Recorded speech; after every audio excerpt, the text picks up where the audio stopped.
Good evening, friends.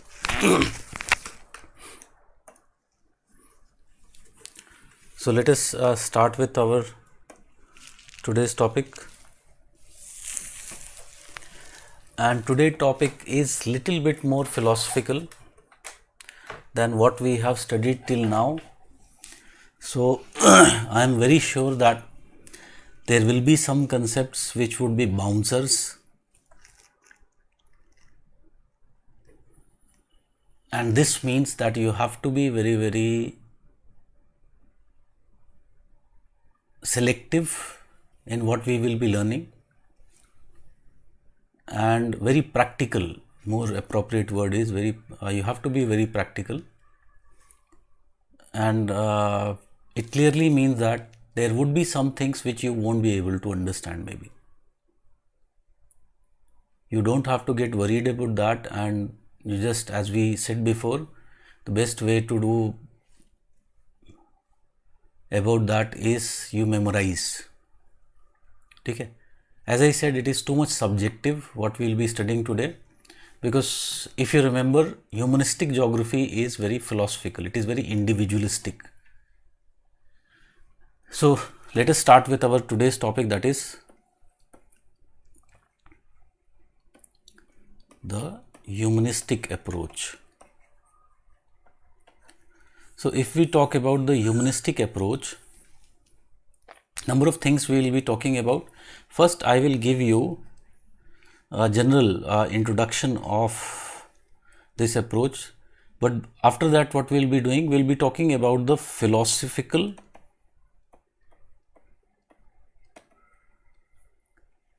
basis of the humanistic approach. And then what we will do, then we will move on to the humanistic approach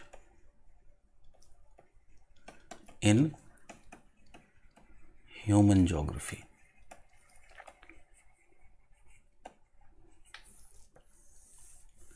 Humanistic approach in human geography. Okay. So the questions would be asked mainly from here. This, however, we have to study to understand properly this part. Okay. So am I clear with what we are going to do? Tell me fast. So you can see here, humanistic approach. First we'll talk about the general aspect of the humanistic approach, philosophical underpinnings of humanistic approach, and then we will move on to the humanistic approach in geography.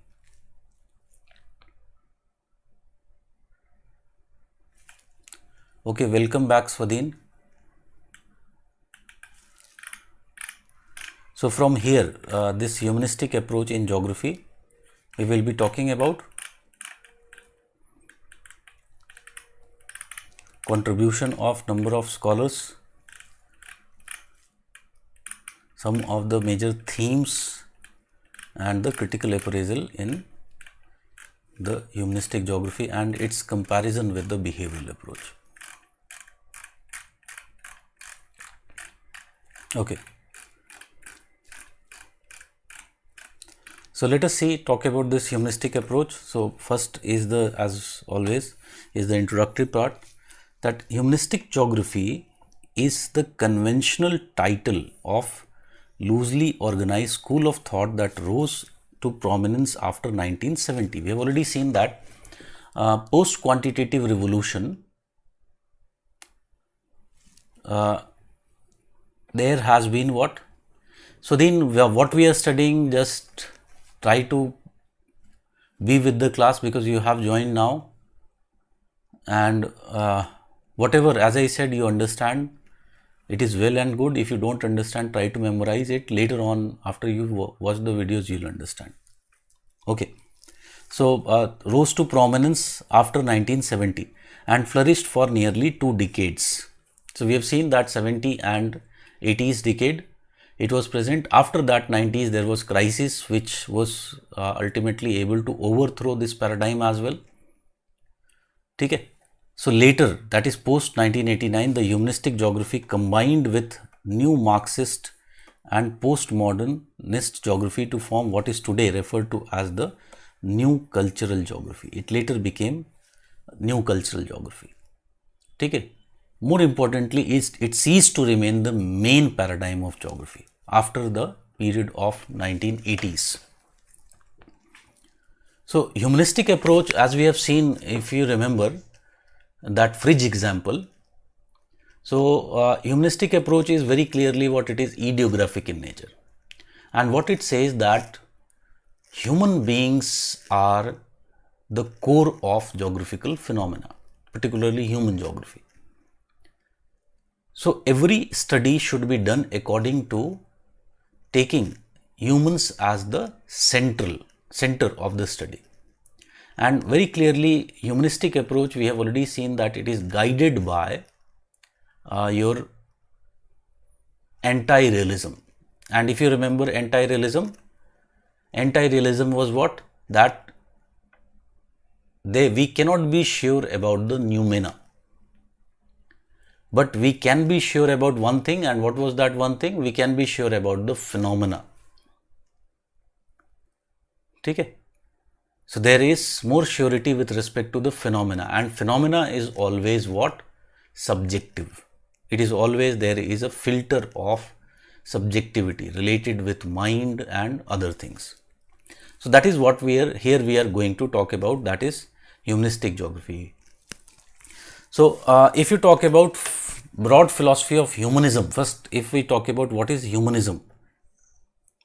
So humanism is a broad philosophy. As a broad philosophy, presupposes that humanity possesses natural dignity, that this dignity is evident in human individuals, human interests, and human works.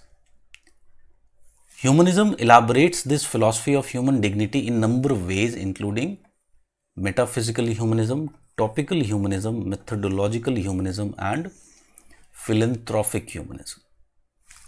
So 4 types of humanism we can talk about. Metaphysical humanism, if we talk about, it first appeared in the 14th century Christian thought, and most importantly, it appeared with the Protestant Christianity, that men and women were made in the image of God, and thus were superior to other creatures in unique spiritual way. It was preached that God preside within the humans. You know very well this idea. We have talked about this metaphysical humanism. So metaphysical humanism is an idea which treats human being as what? As something special, something more dignified. And we have already said that it is more humorously speaking, we have said before that according to this philosophy, God took some weeks off and ultimately thought, let's make some very different, very honorable creature. So पूरा हफ्तों का छुट्टी लिया and thought something, let's make something interesting, and ultimately he came up with human beings. And ultimately human beings thus are superior to other creatures, all the things which are present on the earth. Okay? So we are like direct descendants of God. You might have seen it is also reflected in many of the religious philosophies. Like you can very clearly understand that Indian philosophy mein there is avatar. So avatar of God. So many gods are there, and their avatars come in the form of human beings, ultimately to emancipate the humanity, to solve many of the problems of the humanity. So that is basically the case of metaphysical humanism. Generally speaking, you can very clearly understand that majority of the human geography disciplines which appeared, particularly the possibilism and later on most of these which appeared, they were based upon this idea of metaphysical humanism.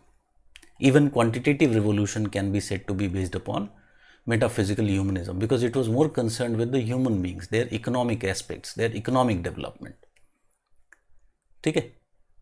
So the humanistic geography we are talking about today, which we are going to talk about, which developed after the period of 1960s, mostly in 70s and 80s, which reached its peak. Can we say that metaphysical humanism would be base of that? But it is not unique thing with respect to humanism. Can I say metaphysical humanism was based of even behavioral approach? It would have been base of even radical approach. Okay. So metaphysical humanism, the term is not too much of interest to us with respect to what we are going to study in humanistic approach. Okay. Then another one, first I am talking about this, then I will talk about the other two. Philanthropic humanism. So philanthropic humanism is product of 18th century enlightenment, when metaphysical humanism combined with the experimental science, and within it human dignity is seen to demand an improved standard of living, which the natural and social sciences seek to deliver. So we have also talked about this philanthropic humanism. Tell me, didn't we talk about this, that all studies, all knowledge should have one objective in mind, and that is to improve the living standards of the society. That is to solve the problems of the society. Can we say that? Have we talked about this? Yes, utility. Even if you remember, the principle of positivism was also based upon this concept of utility. All sciences should have some kind of utility.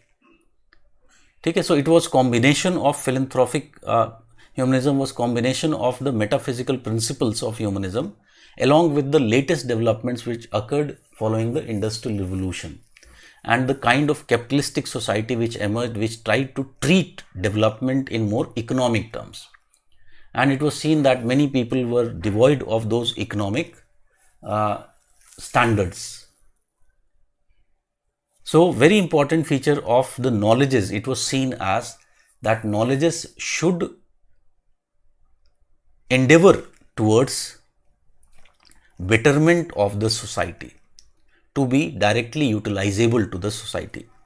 So tell me, can I say even philanthropic humanism, does it have something unique with respect to other approaches?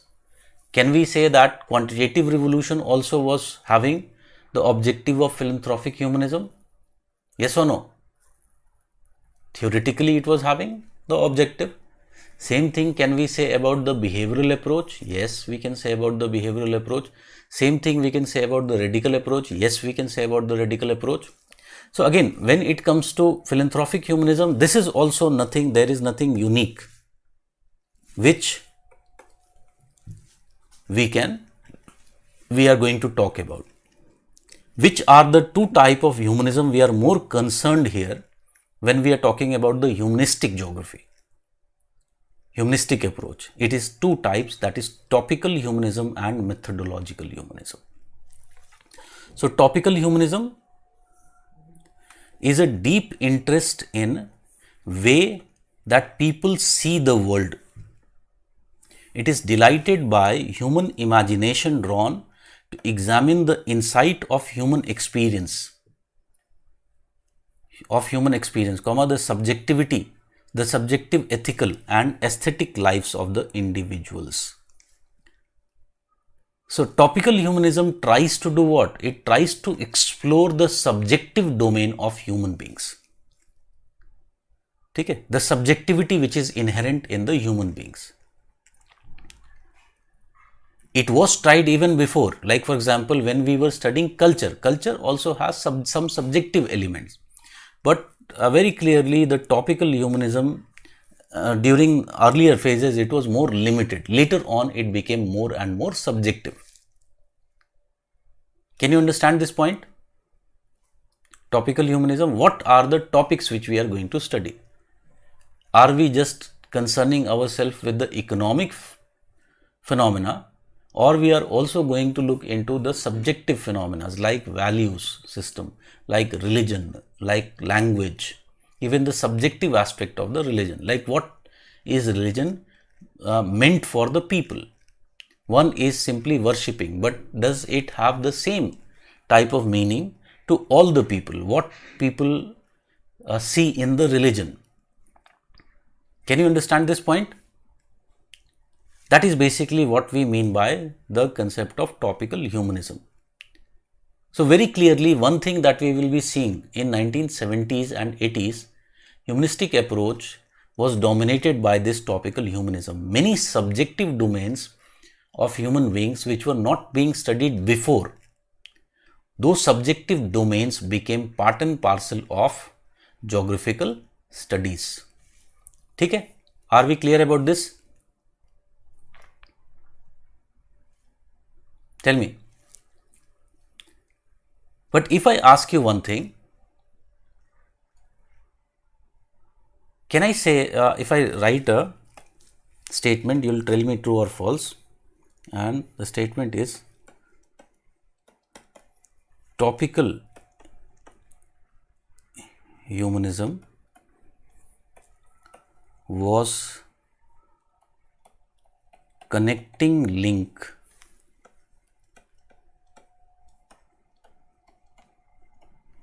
between humanistic and behavioral approaches. Tell me true or false.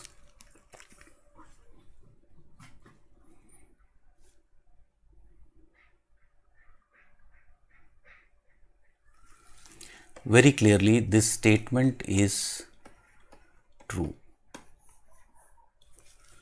It is true because both of them were studying the same phenomena, that is the subjective aspect of human behavior. However, both of them differed from each other with respect to what? With respect to this fourth type of humanism, that is methodological humanism. So, methodological humanism argues that scientific method or the positivistic method is not the only road to knowledge. According to this view, humanistic phenomena requires that it should be studied using tools of empathy, interpretation and critical judgment, as the purpose is to understand things as they appear from inside to the human actors. Thus, methodological humanism is anti-positivistic. So, what this idea of methodological humanism says, that human beings represent a very complicated phenomena, and positivism, what it tries to do, it tries to simplify the human phenomena. It tries to reduce human phenomena to just establishing cause-effect relationship. In reality, human phenomena is much more complex, and positivistic viewpoint is just one way of looking at the human phenomena. There can be n number of points, there can be as many number of points as there may be individuals. And thus what we have to do, we have to try to understand the phenomena rather than ultimately just establish cause-effect relationship. Thus what methodological humanism does, it discards the positivistic method and wants to adopt what? Wants to adopt some kind of philosophical method. It sees the subjective methods, the philosophical methods as better methods to study the and understand the human phenomena. ठीक है? Can you understand this?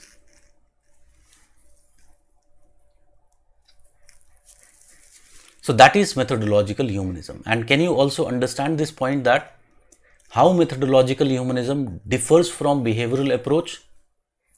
How humanism differs from behavioral approach with respect to methodological humanism? what was the methodology of behavioral approach?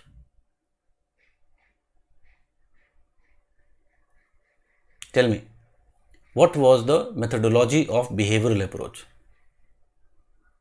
Can I say methodology of behavioral approach was inductive, based on the positivistic approach?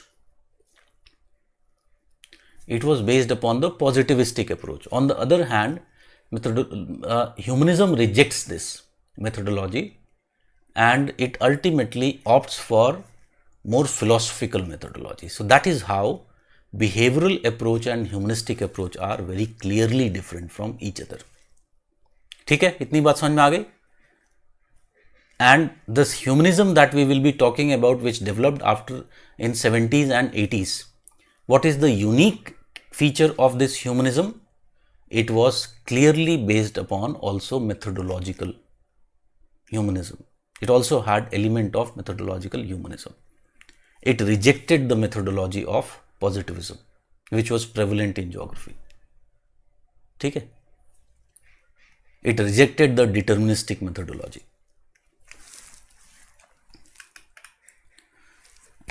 So it is written, the development of humanism in geography after 1970 has concentrated around elaboration of topical humanism and methodological humanism.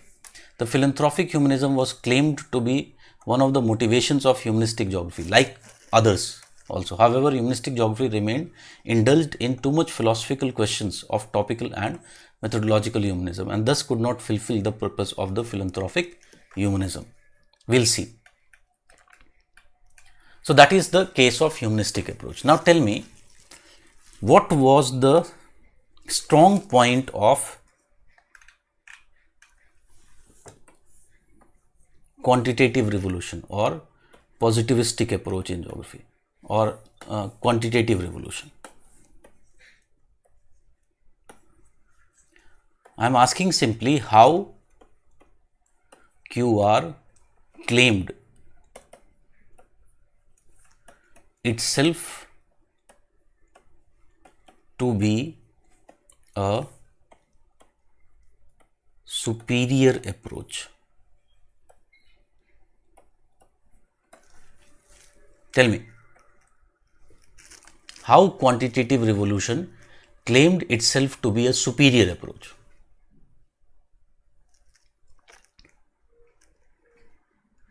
Can I say it claimed itself to be a superior approach? That it claimed that positivistic approach using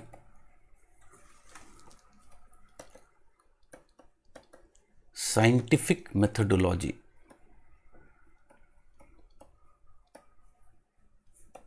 was a superior way of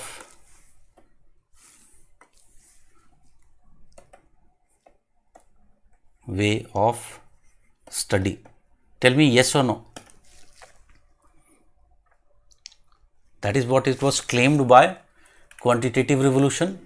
Now tell me, if this was the claim of quantitative revolution, can we say that if any approach wanted to replace quantitative revolution, will it have to bring an equally strong approach and method?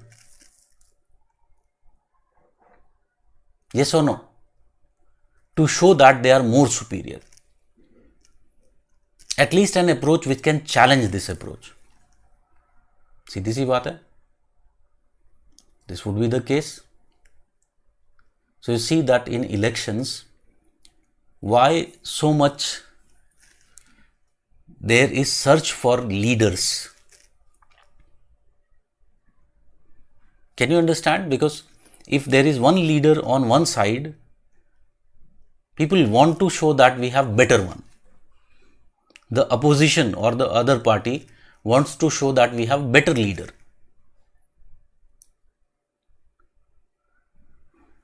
Okay? So that is basically what was required. So we can say that to reject and destroy this claim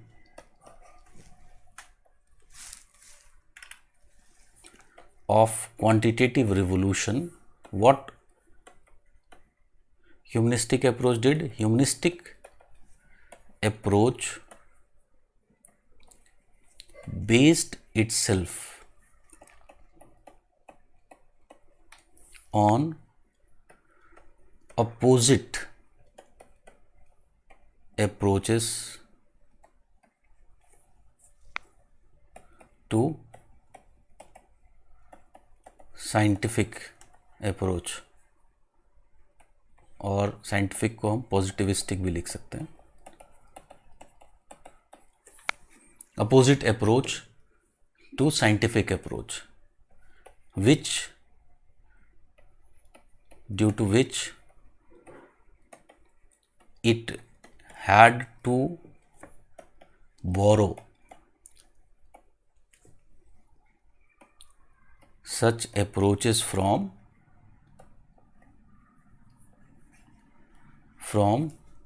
discipline of philosophy, which is the discipline or approach which is opposite to science. It is philosophy. So what it did, it borrowed it from already existing approaches which were there in philosophy. ठीक है, already existing approaches which were there in philosophy. And we will be essentially talking about 2-3 main approaches which have been used. It borrowed from number of approaches, like for example, the main approach is that of phenomenology. Then we will see other approach is existentialism,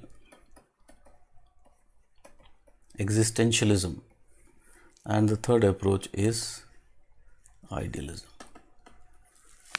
So there were 3 main approaches which were used in the humanistic geography. ठीक है.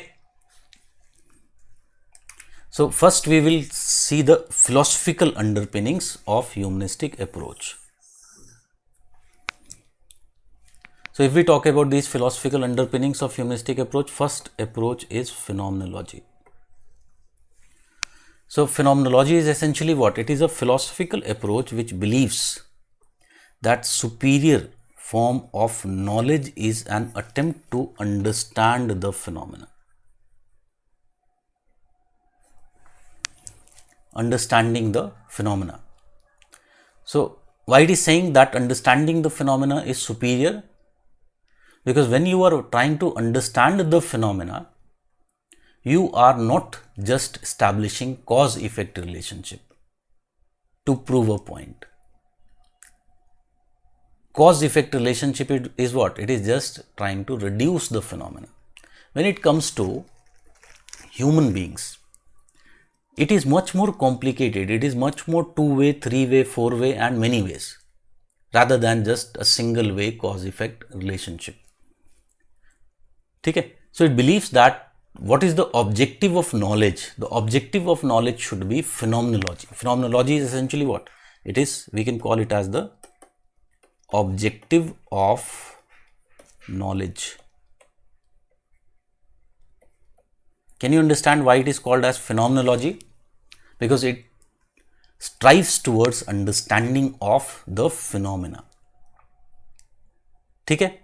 Thus, its basic purpose is to understand the phenomena. It criticizes the realist approach underpinning the natural science and believes that realism is just one way of understanding the phenomena or looking at the phenomena. Thus, it considers science to be what? Reductionist in nature. Already मैंने इसको explain किया है, so I don't need to elaborate this point. This ideal of phenomenology has been combined with many other philosophical approaches, or in other words, several ways have been suggested to attempt to phenomenology. ठीक है? Phenomenology. So I'll talk about this several ways. Pehle, have you understood what is phenomenology? What is phenomena? There is something which is core of what is a phenomena. Okay? You have to understand the essence of phenomena. So this is what we mean by phenomenology. Phenomenology essentially is what? Phenomenology is a highly subjective approach. Highly subjective approach. And very clearly what it believes that every phenomena is unique. Is unique. If you remember, it is based upon what? It is based upon anti-realism, where we saw that if there is different individuals, it can be said that whatever we see might even be just reflection of the mind of an individual. It is simply projection of the mind of an individual. Okay? So it is what? It is very clearly anti-realism approach which believes that every phenomena is unique and it has to be understood from the perspective of that human being. Okay? You have to find the essence of the phenomena. So that is phenomenology. Just before I explain further about phenomenology, let us also see one more, existentialism. So existentialism, if you talk about, has been born out of the philosophy of Sartre, who believed that existence always precedes essence. Existence always precedes essence. Philosophy of existentialism tries to find out the central question of human existence. How does life becomes meaningful? According to Sartre, the meaning or essence of life can be found in life histories of individual. Every individual had a situation of reference which determines the essence of life that individual has. ठीक है? So existentialism थोड़ा सा समझाता हूँ.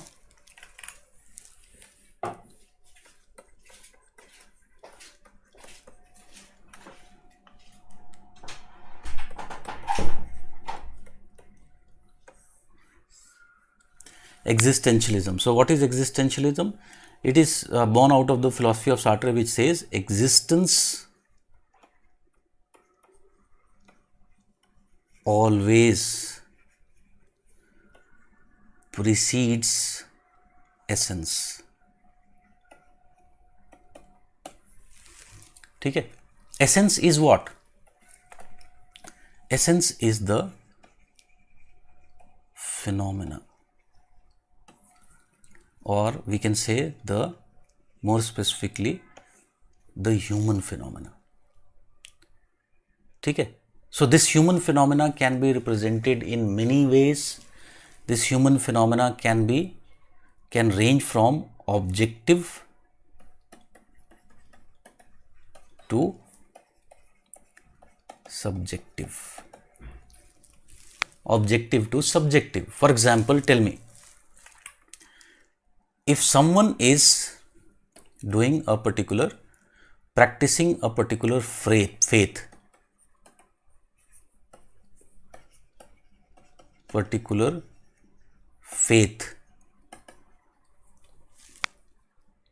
can I say it is the objective form of the human phenomena? Yes or no?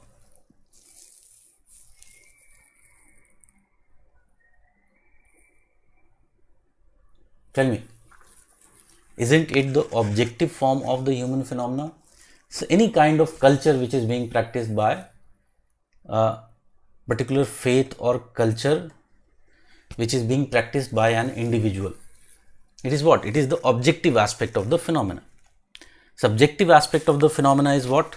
His values, his ethics, his feelings, etc. So the essence can be many types, or can be interpreted or manifested in many ways, objective, ranging from objective to subjective. Now, if you want to understand this, you have to understand that this person would have first existed. This has to, if this has to be there, if this has to be there, tell me, can I say first there should be existence of human? Yes or no? And existence of human over a period of time, he acquires all these human phenomena, or this essence is acquired by him or her. For example, suppose, tell me, can I say a child is suppose born? So here what is happening? A child is born, and at this point of life, ठीक है, this is his lifetime. Can I say here is his behavior? ठीक है. So this behavior, so behavior is essentially what? Can I say behavior is the essence, and this birth of the child is what? It is existence. Yes or no? This birth of this child is the existence. Now tell me one thing, what is the behavior of this person? Did this person brought this behavior from upside? Did this person brought this behavior from upside? ऊपर से लेके आया था? अगर अभिमन्यु है तो that is a different thing. Abhimanyu, you know, already knew so many things in the story. So very clearly, most of the people are not Abhimanyu. So they learn when they come in this world. Even in case of Abhimanyu, you know the story because he was in the womb of his mother, and ultimately he used to listen to the stories because he was already existing in the womb of the mother, and his father used to tell stories of number of type of stories to the mother, and he used to listen inside. So even in case of Abhimanyu, there was first existence of the fetus, and then he was able to ultimately learn. A child, when a child is born, he doesn't know much about the world. You can understand very clearly that the child is so much new to the world that once the child comes out and the child is totally unfamiliar, and the first response of the child is what? He or she begins to cry because of the total unfamiliarity with the new world in which the child has born. After some time, you can understand that the mother, particularly, who is feeding the child, who is taking care of the child, ultimately the child understands that this lady must be something very important to me. She is taking so much care of me. And ultimately he begins to love the lady.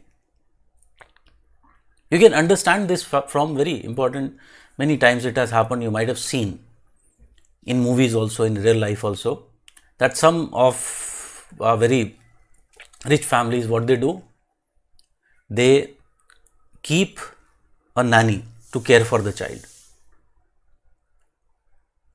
And many times it happens that because of that, the child has much more attraction much more feelings towards the nanny rather than he thinks that nanny to be his mother. I've seen many movies show this, and even in real life, you might have seen.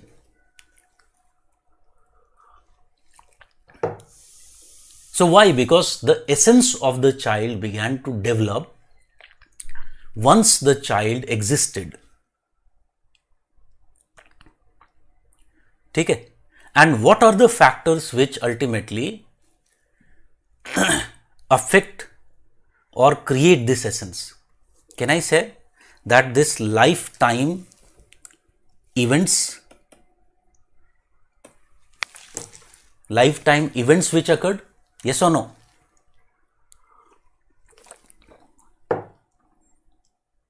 These are the things which have created the behavior of this child, the history of the child. A person can have pleasant history or present lifetime. For example, normally when children are born in good families, they will have most of the things which they require to live a decent life, a good life. They will be going to a proper school, they will get lots of care, and thus they would be like, they will have comparatively more empathy. They would like the world to be, for them the world is more beautiful. And generally it turns out to be that their behavior is less deviant.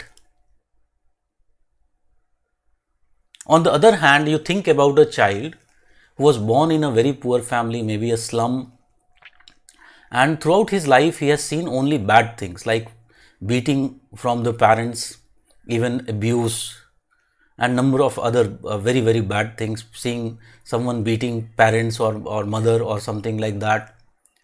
What type of essence this child would develop? Is the world very pleasant to that child? Tell me. Is the world very pleasant to that child? No. To him, world is not a very good place. So what kind of behavior he will develop towards the world? It is very obvious that he would have a deviant behavior. In fact, you can understand that many times you will find that there are many humanistic organizations which are working, and they are totally against capital punishment.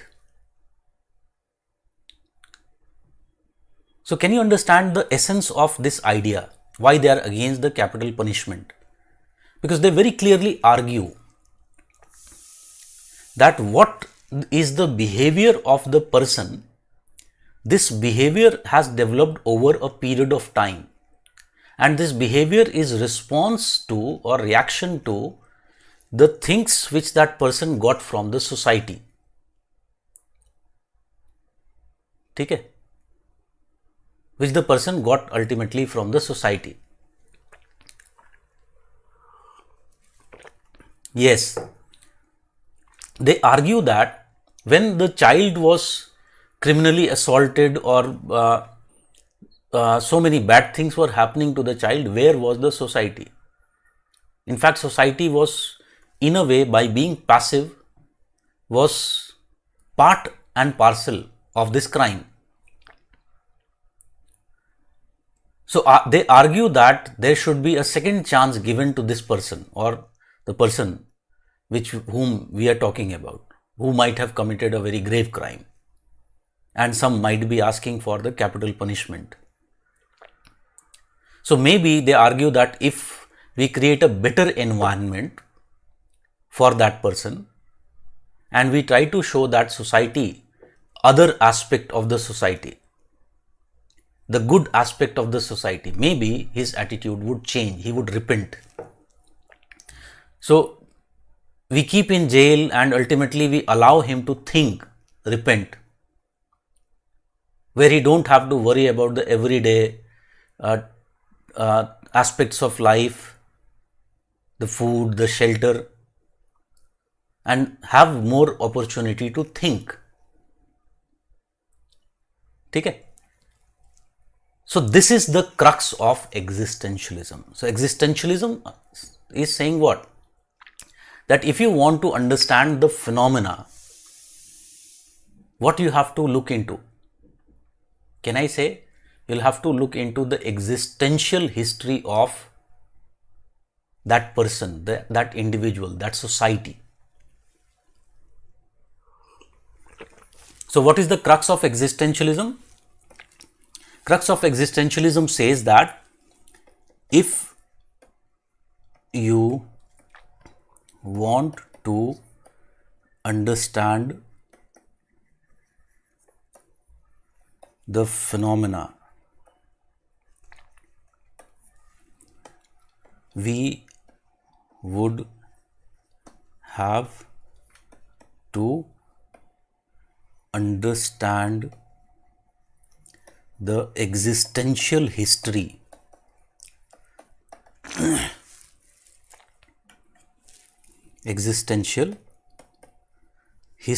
of the phenomena. That means, in other words,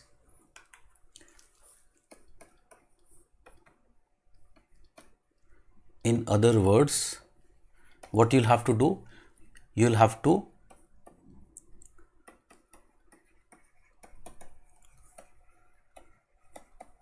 live the phenomena.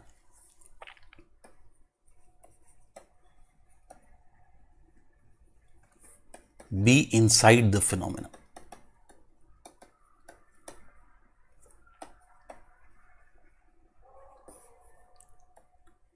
Or simply speaking, become the phenomena. Become the phenomena. So can you understand many things, like many times you can understand, like when Gandhi came to India, can you understand why he left his clothes and only he was wearing few clothes? He tried to live a life of a common Indian. He was essentially doing what? He was essentially doing existentialism. There are so many social reformers even living today who are in reality doing what? They are practicing existentialism. Like you talk about some great social reformers like Medha Padkar or Rajendra Prasad or Rajendra Singh, sorry. What they did, they, like you see, so many NGOs are there in India, and most of these NGOs, what they are doing, they are more busy in making money because they get huge funds, etc. from here and there. Like one of the very famous Apni field ka, very well, though two who are doing great social service in the name of, in fact, social service, like Byju's, like if you talk about Unacademy, they are like more like NGO because they have actually got social funds to create a kind of education environment and etc. etc. Yes, but what they are doing, they are just making money. But there are actual real social reformers who are actually living the life of the people. Don't you think that a person like Medha Padkar, who is so much famous, there will be so many funders who would be willing to buy her name, and would be willing to give so much of money, but they refuse this because essentially they have become the phenomenon. So much time they have ultimately lived with people that it is like they have become the phenomena. Okay?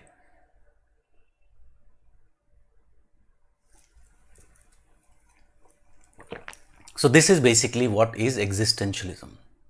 Sachin is asking me, sir, before the child has born, he has no free will. But after that, he has free will and his behavior comes into play. Existence of child is not free will, but his behavior consists of free will. We cannot say, you cannot attach it to free will. How you can say that you can attach it to free will? Everyone is born with free will. ठीक है, but that person is not born in a vacuum, in an empty space. Person is born in already existing environment where there are already existing environmental phenomena which are present, and these environmental phenomena can range from physical to cultural environmental phenomena, and accordingly he will acquire many of the traits. He has free will maybe to acquire, we don't know, because research in this field is very limited. But one thing is sure, that you are not born with certain kind of traits. Like someone was asking here, are these genetic? They may and may not be, because there is less research to prove that many of the traits that we acquire can be genetically defined. Physical traits, definitely, many of them are genetic. Even there is research coming out which shows that many of the cultural traits that we acquire might also be genetic.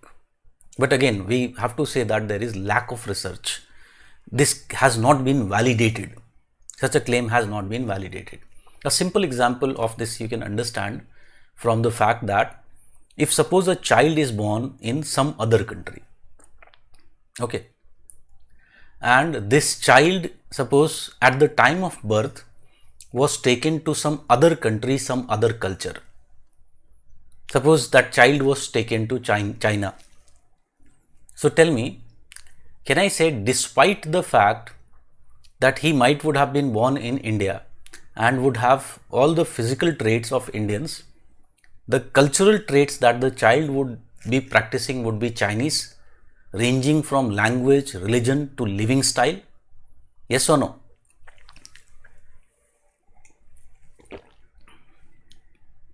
Definitely yes.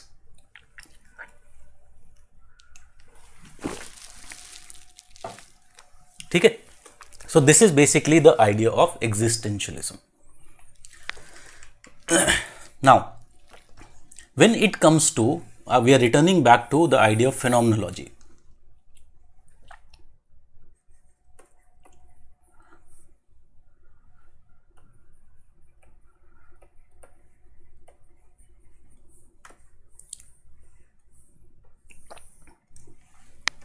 Phenomenology.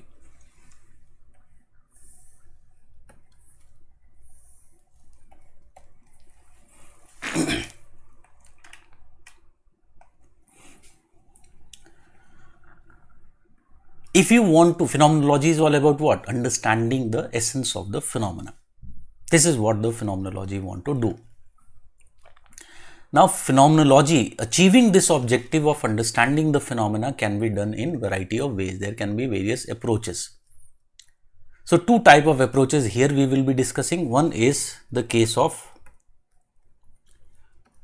transcendental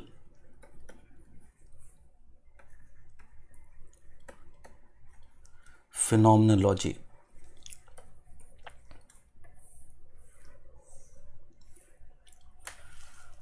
Transcendental phenomenology. And the second one is existential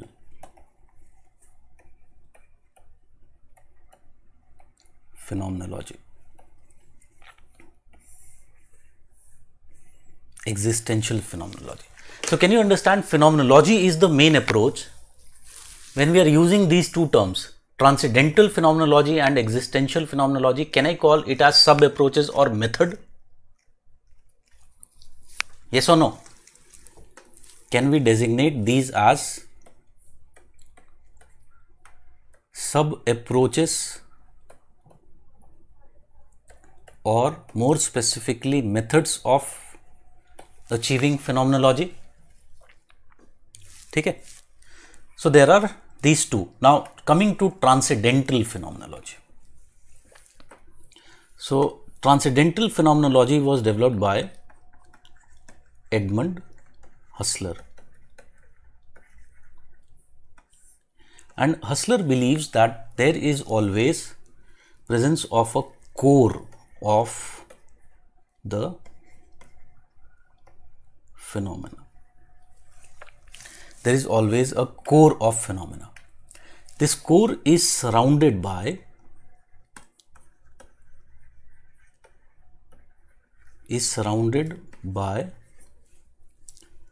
several layers of information. Several layers of information, which ultimately makes the phenomena very complex. But what is the essence of the phenomena? It is this core of the phenomena. So, phenomenology involves what? According to Hustler, phenomenology involves uncovering of the core of phenomena.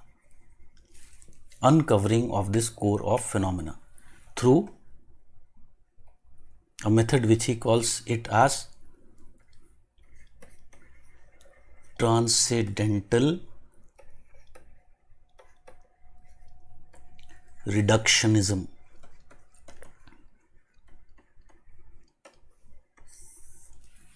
Through transcendental reductionism. And what is this transcendental reductionism? It is like onion peeling. So, you know what is onion peeling? Phenomena is like an onion with several layers of meanings. And these meanings have been developed by people. Every society will have a meaning about the phenomena, would add their own understanding about the phenomena. And that is why every phenomena would become what? Different. So, there is what? It is transcendental reductionism is like onion peeling. In simple words, in other words, it is basically what? It is a way of critical thinking.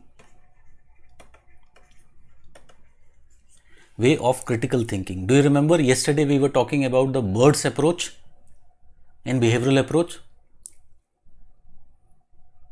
Utility maximization approach, yaad hai? So, there what we were doing? There we were doing critical thinking. So, here also, yes, discarding. So, it is a way of critical thinking through which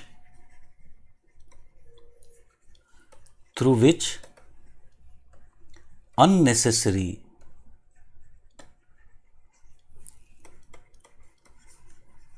information about the phenomena is discarded. ठीक है, peeled off, you remove.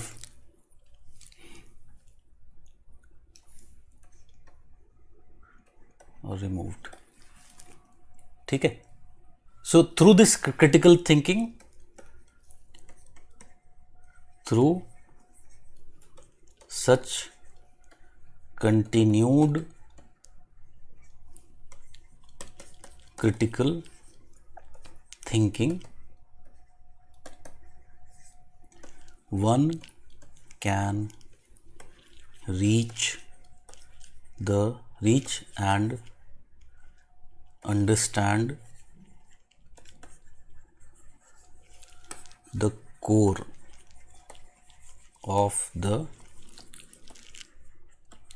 phenomena. Core of the phenomena. ठीक है. So always remember, when we are doing phenomenology, most important question that is being asked in phenomenology is, what is the phenomena?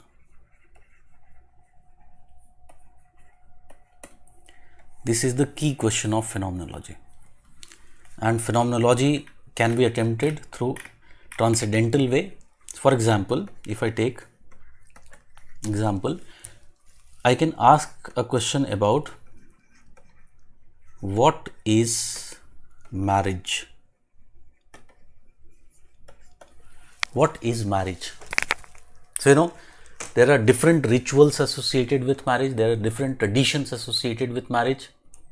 So, some cases you can understand depending upon the place to place. Like in India, unfortunate things are associated so much, like dowry, etc., associated with marriage. In some places, on the other hand, it is opposite, where the boy's family give dowry, a kind of dowry, to the girl's family.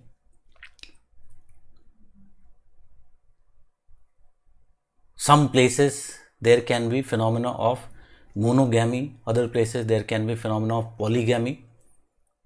There are so many different meanings, traditions attached to the phenomena of marriage. If we keep on ultimately removing all these, can we say that, see, there can be various interpretations of what is marriage. Can we say that marriage is a social institution where two individuals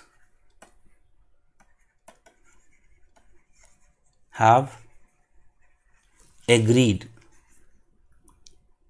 reached an agreement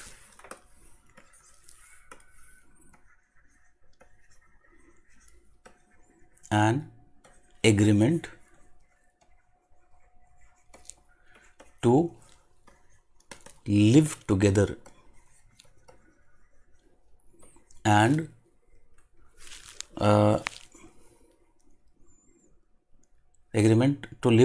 and divide the work of their living. Something like this, yes or no?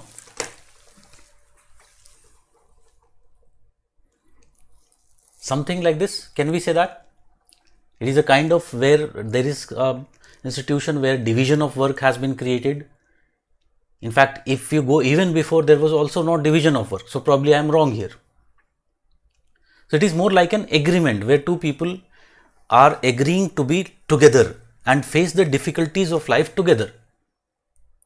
Okay? Or I can correct and say live together and face the difficulties of life together.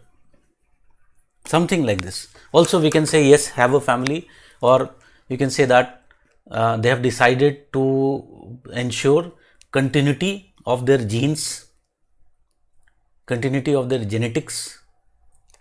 But there are other ways also through which this genetics can be continued, whatever. But something like this, we can ultimately reach to the core of phenomena. Can I say this kind of definition would be applicable in all type of marriages which are there? I can add here two or more. यहाँ पे more भी हो सकता है.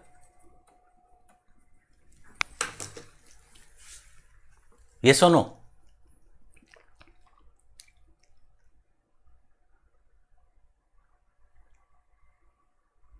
So this is basically what? This is the kind of core of marriage. It is a kind of institution. It is a kind of social institution where we are entering into a kind of formal agreement to cooperate. Okay? In a kind of formal agreement to cooperate. Otherwise, there are other agreements also. For example, tell me, when we become friends, can I say it is also a kind of agreement? Friendship is also a kind of agreement, although it is an informal type of agreement. And because of this informality, the legitimacy of this is weak. The foundations of it is weak. But when you formally enter, वो पूरा गाजे बाजे के साथ, ढोल नगाड़े के साथ पूरा when you enter into this kind of agreement, now you are bound to, even if there are mishaps, even if there are problems arising in the relationship. Friendship is like एक problem आया and becoming enemies of each other. But here, because so many people have seen, you have spent it so much, there is so much of social pressure that ultimately you will think about before breaking up. You'll have to think many times before breaking up. Or what is marriage? I can think of other things as well. So other thing, if I reach to the core of marriage,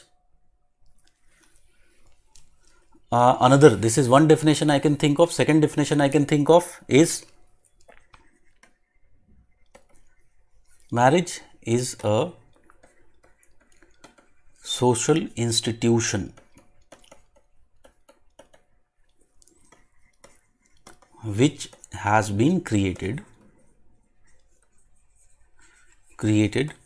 to ensure that fertility decisions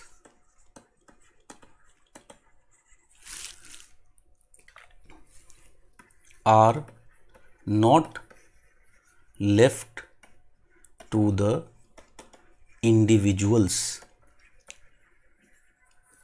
but are determined by society,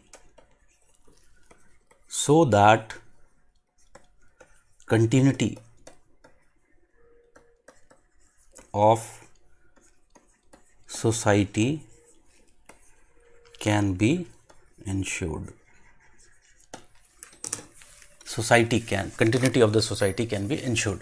Now tell me, can I say this definition is also quite interesting and tells us about marriage? You can understand how much so many things are related with marriage. Like for example, you see, marriage is in almost all societies, it is celebrated, because the thing is, you can understand that earlier the case was that because our technology was very low, the death rate was high. Now, if death rate was high and if birth rate is also not high, then what will happen with the society? Will the society be able to ensure its continuity? Yes or no? It won't be able to ensure its continuity. If there are more number of people dying than born, then what will happen? Society would not exist. After some time it would get finished. So marriage was a kind of institution actually which was created to ensure that fertility decisions are not left to individuals. Otherwise, you can understand why in almost all societies you will be finding that having sex before marriage is considered a taboo. It has been given a status of taboo. But after marriage, you can very clearly understand you are going to have sex and with lots of celebration, telling all the people known to you, with everything, with all kinds of celebration, that I am going to have sex.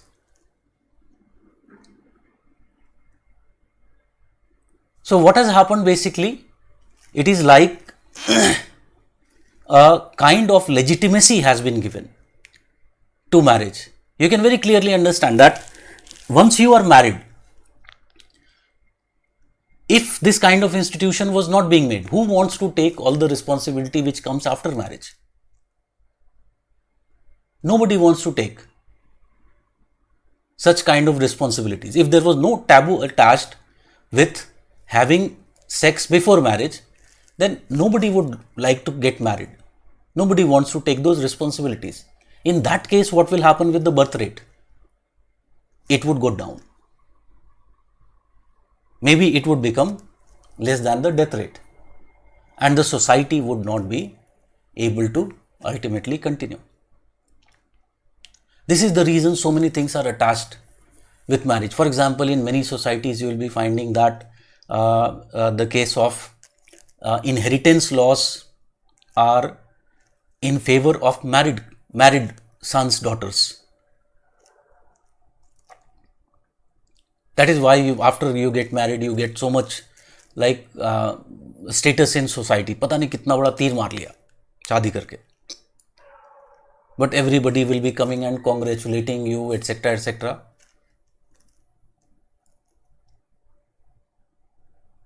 ठीक है. So why? Because once you are getting married, you have taken a kind of social oath that ultimately you will make a family. You'll have to have children. You can also understand, once you are married and after marriage, suppose if you don't have child for 2-3 years, what will be the type of questions that would be asked by the society? क्या हो गया भाई, कोई problem है, चलो doctor के पास लेके चलें. Such type of questions would be asked by the people. There is lots of social pressure. ठीक है. So that is basically what is phenomenology. This is a aspect of phenomenology. ठीक है. But when we are talking about this transcendental phenomenology, tell me, can I say that we'll see that geographers, or we'll see humanistic geographers have rejected this approach or method to phenomenology. This approach or method to phenomenology. Why? Mainly because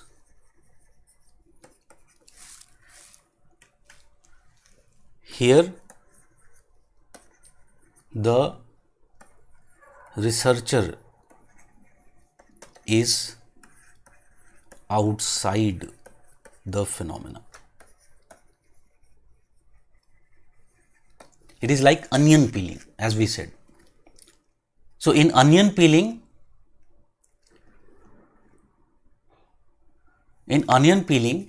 can we say that the researcher is essentially outside, or the person who is peeling the onion is not inside the onion? So you are outside the phenomena. You are critically thinking and rejecting many of the things based on your logic, based on your understanding of the phenomena. And your understanding of the phenomena might not be the case of the understanding of the people you are studying. Okay? So here he is basically what? He is outsider. Thus cannot have true understanding of the phenomena. Very good question has been asked by Satish here. And Satish is asking in the LS group, sir, are you married? Obviously I am not. मेरी और तुम्हारी उम्र में कितना फर्क होगा? How much difference between you, my age and your age? Hardly 1-2 years. इधर उधर मेरा कम होगा थोड़ा. So when I am doing this phenomenology, clearly you can understand I am doing what? Transcendental phenomenology, because I am still not married. So I am not in the phenomena. So I cannot understand the pain of married people. Okay? So this is basically what? This is transcendental phenomenology. Now coming to existential phenomenology. So we will see that, so Satish is saying I am married, so definitely you can better do the case of existential phenomenology. For me, answering this question would be more like always, till now, it would be transcendental phenomenology. Okay. So existential phenomenology is what? This is the approach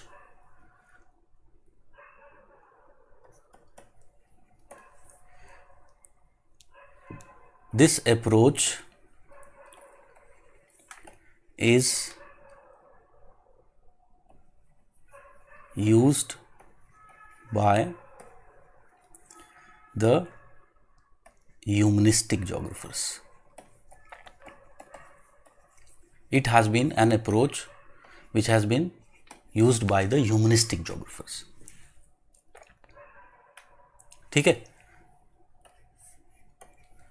So what is essentially existential phenomenology? So existential phenomenology says that all individuals, even societies have, you can see here it is also written. So it was Martin Heidegger philosophy in answering what is the meaning of being, used hermeneutic method which consists of phenomenologically uncovering or making explicit the forgotten fundamental structure of being. He attempts to go beneath the level of consciousness into what he refers to as the scene, that is the original condition of being there or being in the world. That means becoming the phenomenon. According to this view, the world does not consist of entities recognized as things, but entities used before they are recognized. That means existence comes before essence. This simply means that understanding of any phenomena is dependent upon our experiences with the phenomena, as the use and experience of phenomena always comes before. Thus, understanding of the phenomena by individual is always subjective and incomplete. So we cannot have full understanding of our environment. It would always be partial. It would always be incomplete. Okay? According to existential phenomenology, people are surrounded by existential space, which has two components. One is the partial space and second is the situation of reference. So let me explain these two words. So what it says that all individual societies have their existential histories.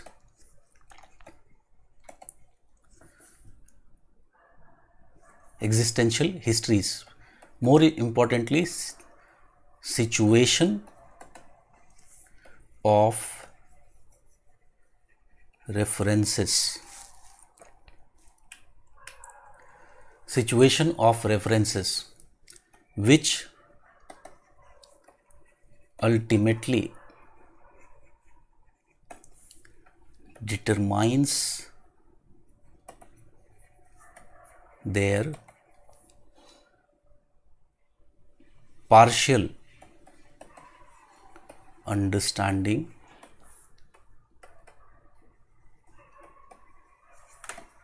of the space. Partial understanding of the space. Okay? So which ultimately determines their partial understanding of the space. That means we can never have complete understanding of our environment. Even if something is there, if this pen, if I want to understand this pen, I will see few features of this pen and I will try to understand it. Maybe some other person would see and would find more details or less details than me. So our understanding of our space surrounding us, this space can be physical space, this space can be cultural space. So our understanding would always be what? Partial. It will never be complete. And why it would be partial? Because everyone has situation of references. Okay, so let me explain this. We said that there is birth of a person and this is the behavior of that person.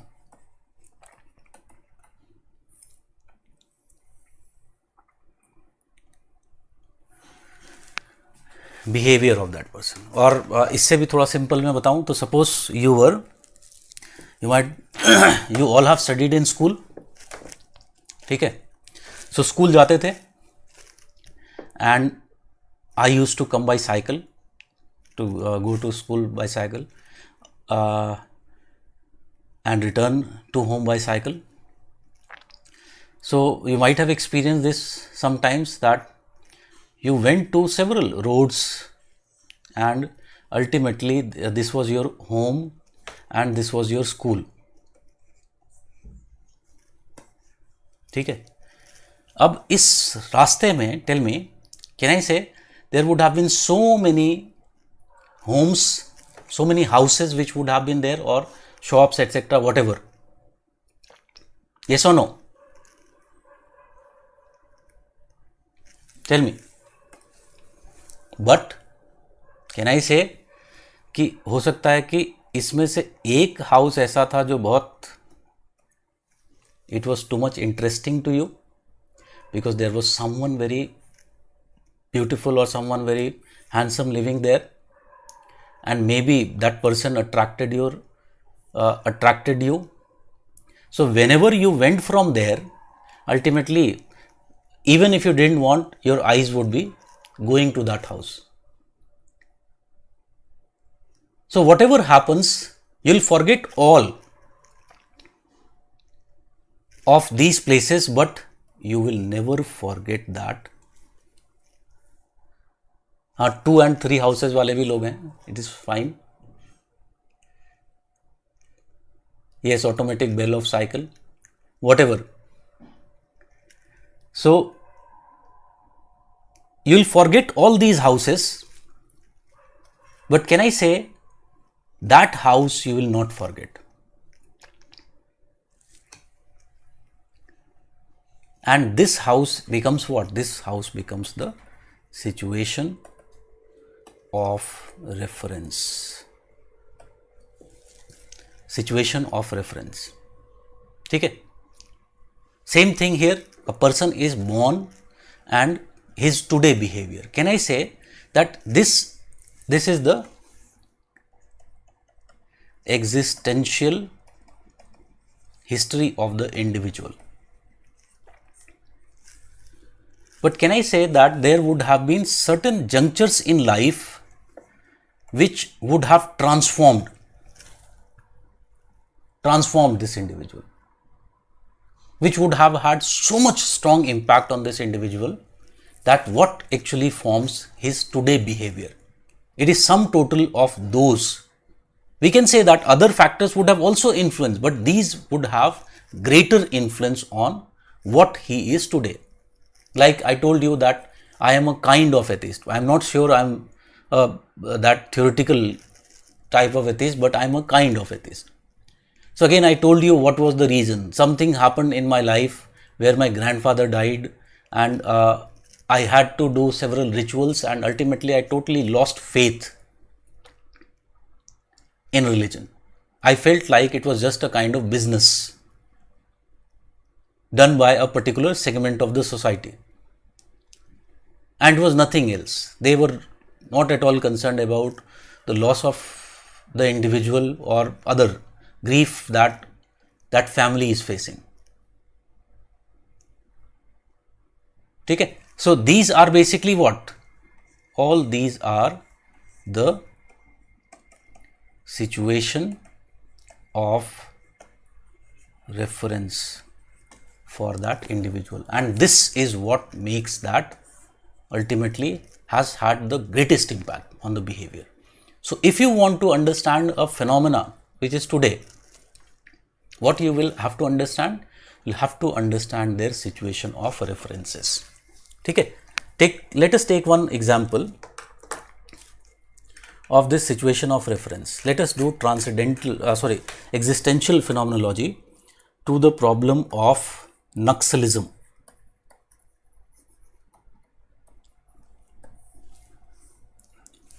Problem of Naxalism. So, if we try to understand this problem of Naxalism from this existential phenomenological approach, we have to go back to the history of these people. So, first of all, we will have to identify that most of these people are which people? They are tribals. And if I particularly talk about Naxalism in the central belt of India, we will be finding that these tribes are actually proto-Australoids.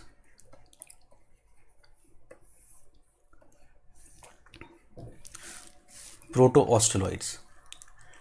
And going by the people who first arrived, so they were either first or second race to have migrated to India. First, second इसलिए because maybe some anthropologists say that probably Negroids came before the Proto-Australoids. ठीक है? So they came before. Negritos, in fact, Negritos came before the Proto-Australoids. So some traits of Negritos are actually seen in some of the Proto-Australoid races. So maybe they mix together with each other. So it is not very clear, but whatever, they are one of the earliest race to arrive in India. Now, it is one of the popular theory says that, most popular theory says that they arrived in India, they settled in vast lands of India.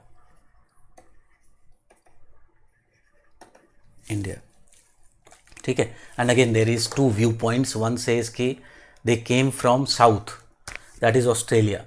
Other says that they actually came from west.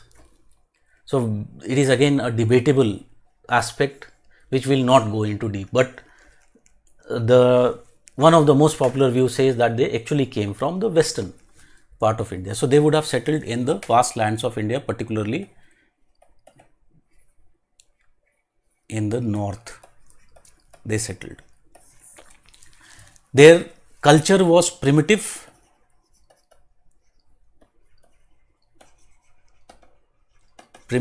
That is, they were mainly hunters and gatherers. ठीक है. Now after this we know that successive races arrived in India. If we talk about some major races which arrived, one was very clearly the Mediterranean race.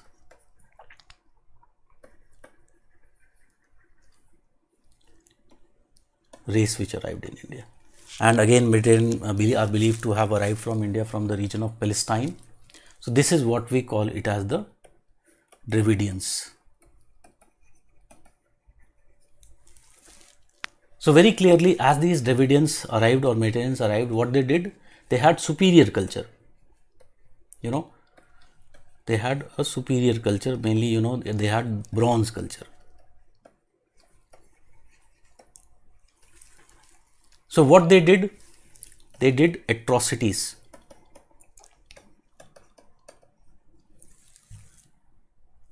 To Proto-Australoids and captured the land in north. So basically what happened, these Proto-Australoids were, that means, pushed towards south.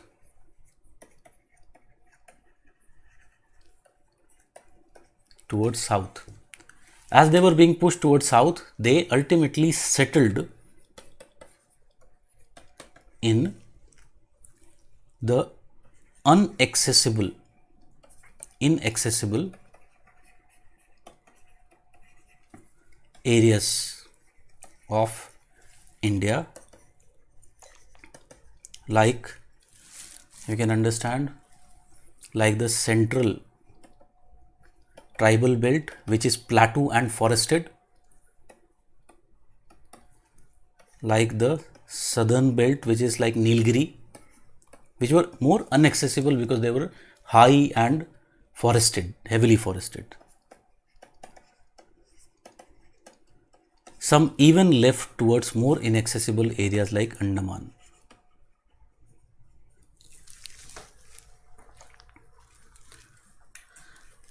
So, first thing, very important thing they experienced was, what was their situation of reference during this period, during the Bronze Age? It was basically that they experienced atrocities. Yes or no? Then later on, another wave arrived, and this was the Aryans. So, Aryans did the same.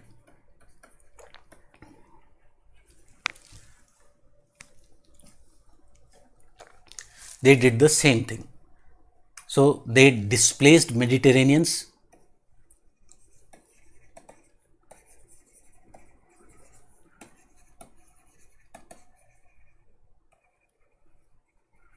They displaced the Mediterraneans, and as a result,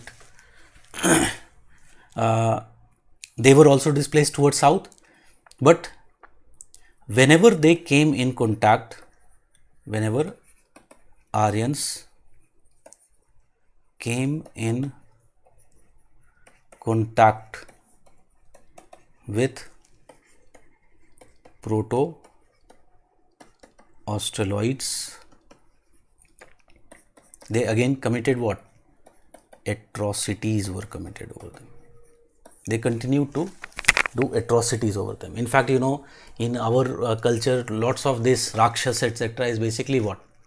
These are nothing but most of these are proto-Australoids. You can understand, like in our scriptures, it is written that most of these Rakshas kahan par rehte the? They were living in forests. So these were the actual people who were considered to be that demons. So again, they continue to do atrocities. So many, like for example, this atrocities has continued throughout history. Like example you take, you must have read about the Kaling War. पढ़ा है Kalinga war के बारे में?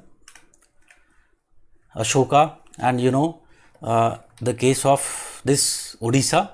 So here was actually, this was the northern Sarkars and this Bastar plateau. So Kaling was a tribal society which was living here. It was a tribal society which was living here. So that the easiest path to reach south was through this coastal land.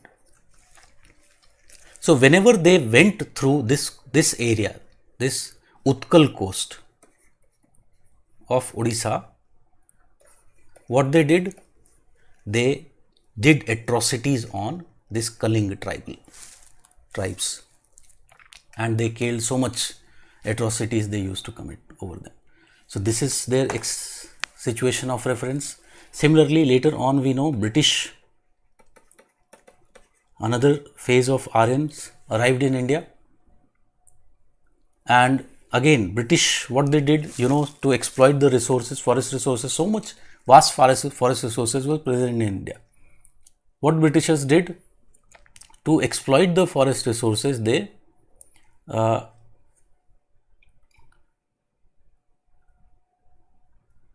removed they made laws to remove the traditional forest rights of the tribals through several forest laws. And outcome was very clear. There was tribal revolts. Modern history में पढ़ा होगा tribal revolts के बारे में. So what was the cause of these tribal revolts? Are those tribals fighting for India? India तो था ही नहीं, there was no India. It was more like provinces which were there, number of with rulers. So basically what was the case? They were fighting for these rights which they had. So again it was what? Here again several atrocities were committed over them. Then post independence में जाएं.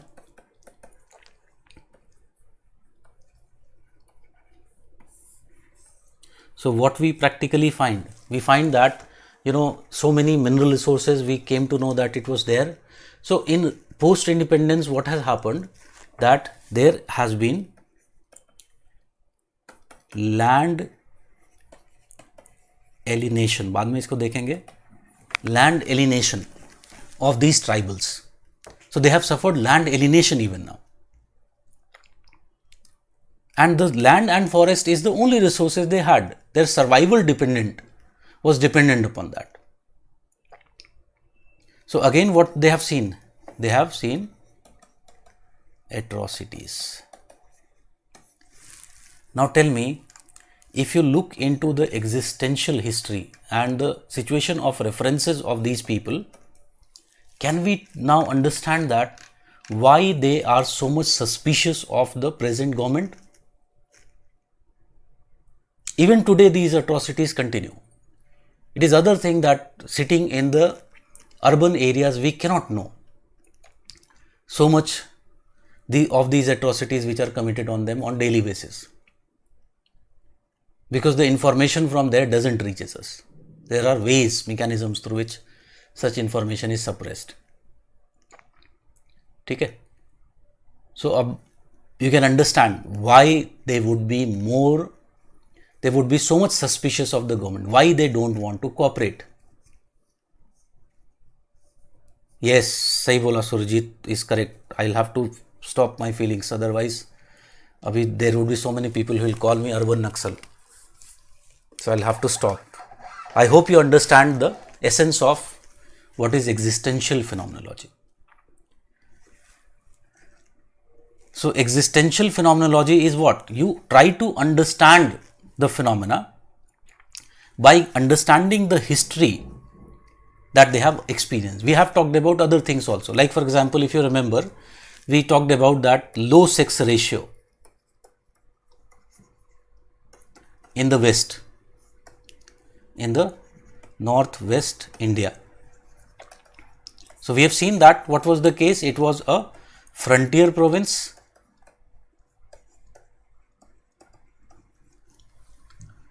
Frontier province which was very frequently attacked by the wave of migrants which continued to come in, and thus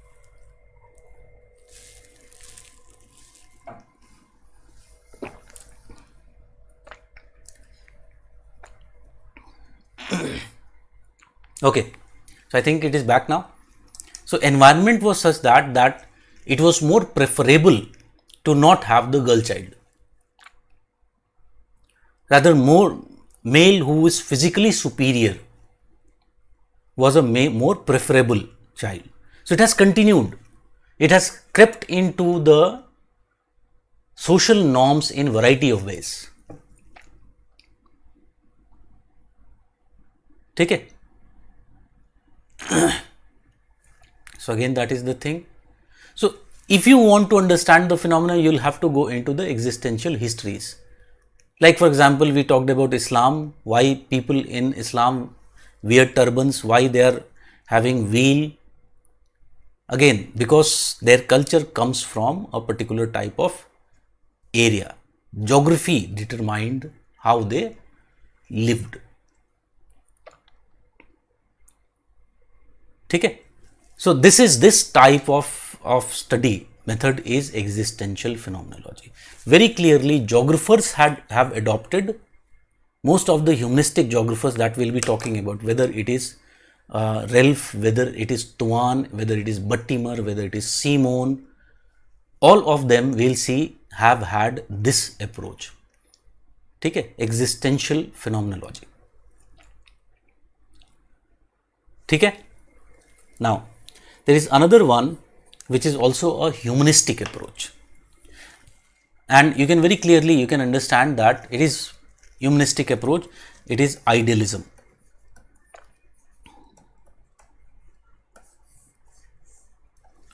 Idealism.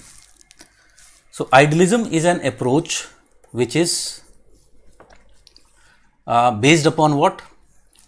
Idealism is simply an idea which says that one can understand the human phenomena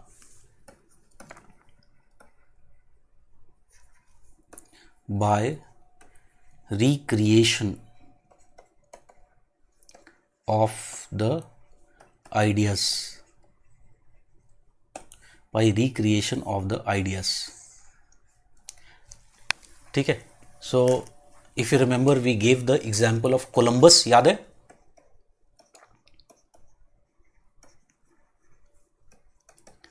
We did idealism there. Then other examples can be given, like for example, take the case of Sherlock Holmes. I think most of you would have seen the movies of Sherlock Holmes. So Sherlock Holmes is doing what?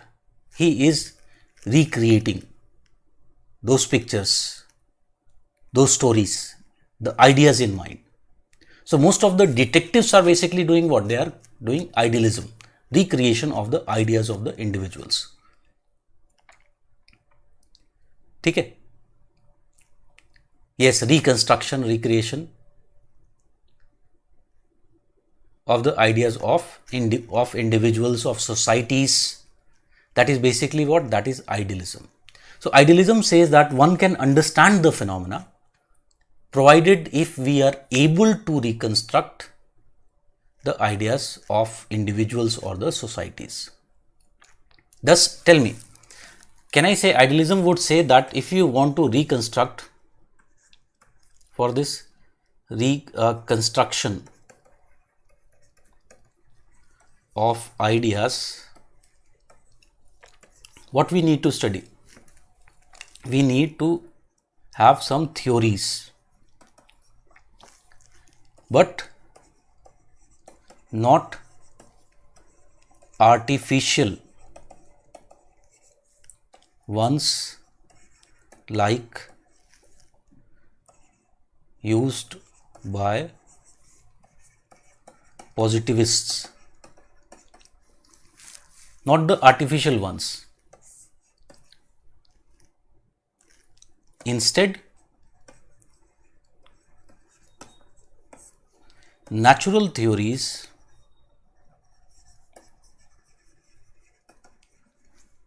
which people always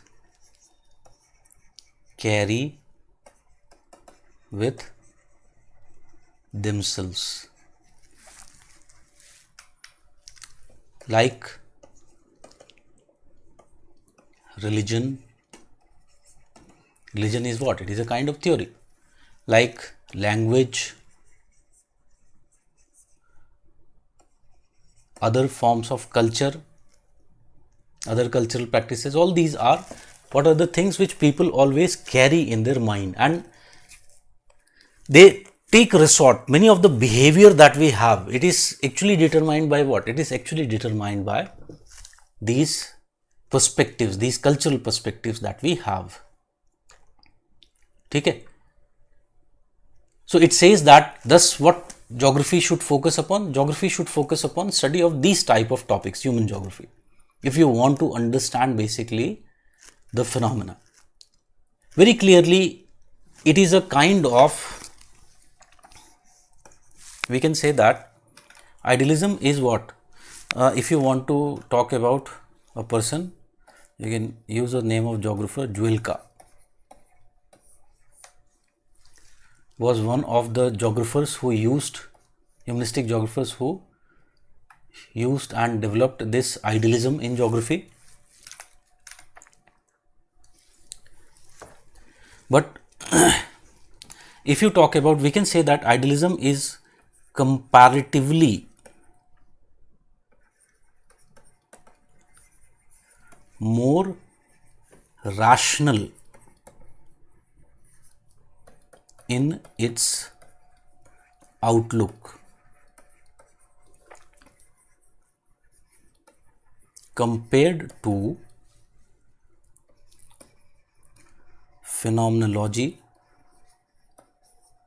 and existentialism. It is comparatively more rational because here it is saying what? Can I say there is a kind of cause? This cause is lying where? In the cultural theories. And this is basically determining what? This is giving rise to the phenomena. Okay? Can you understand this point? Why I am saying that it is comparatively more rational? You can understand this point from the perspective of Sherlock Holmes. I use the word Sherlock Holmes. And Sherlock Holmes is what? It is shown as one of the most rational person. An idealistic rational person. So it is what? It is a kind of comparatively rational philosophy which says that if you are able to uncover the ideas, then you will actually understand the phenomena. On the other hand, phenomenology and existentialism say that it is actually very difficult to fully understand the phenomena. We can just try to understand some aspects of the phenomena, but we will never be able to completely understand the phenomena. ठीक है. So अगर मैं subjectivity point of view से लगाऊं और objectivity point of view से लगाऊं तो I would say idealism here is objectivity और मोर रेशनैलिटी. So idealism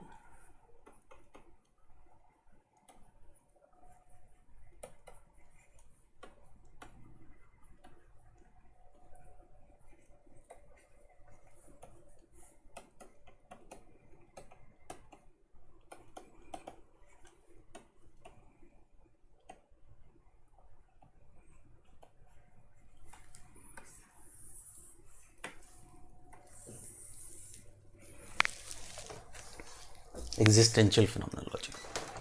ठीक है. So very clearly you can understand this was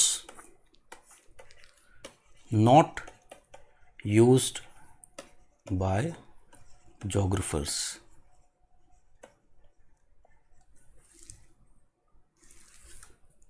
If you talk about this one, it was the main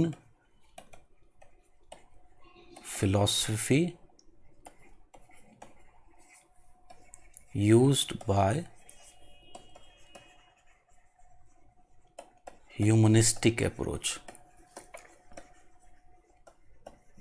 Humanistic approach in geography. On the other hand, if you talk about idealism was also used, but idealism was not used mainly by humanistic geographers. It was used by whom? Who wanted to become comparatively more rational, despite have a kind of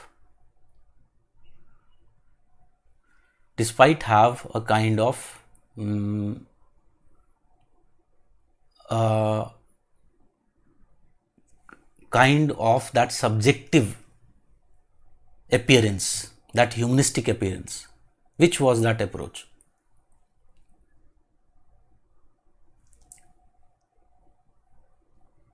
Can I say it was mainly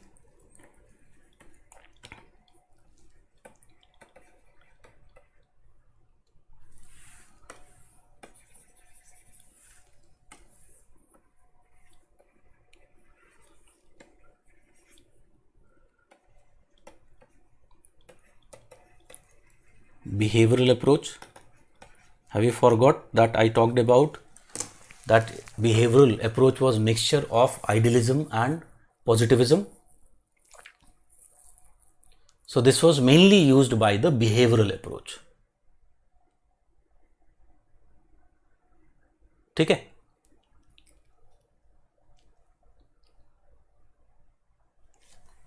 समझ में आ गया? Okay. So now tell me, if the question is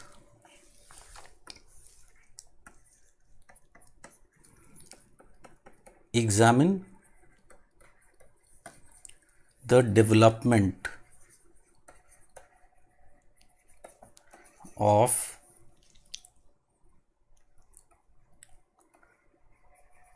humanistic approach in geography. This is one question. Question number 2, examine the development of humanism in geography. Can I say answers? Question number 1 is comparatively more narrow. Yes or no? Behavioral approach was also a kind of humanistic approach or humanism. It also got motivated from humanism. So in the question number 1, I will be mainly talking about the humanistic approach जो अभी हम बात करने वाले. But if it is humanism, can I say that I will also have to write about the development of behavioral approach, which was motivated from idealism, which is a kind of humanistic philosophy? ठीक है? So that is basically, you have to very clearly understand the difference between these two terms, humanism and humanistic approach.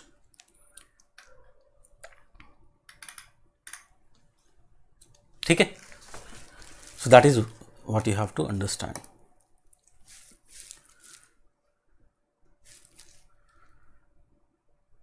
In notes, Darpan is saying in notes it is transcendental. Yes, उसमें देखो क्या है कि transcendental को यहाँ पर ऐसे समझा दिया था.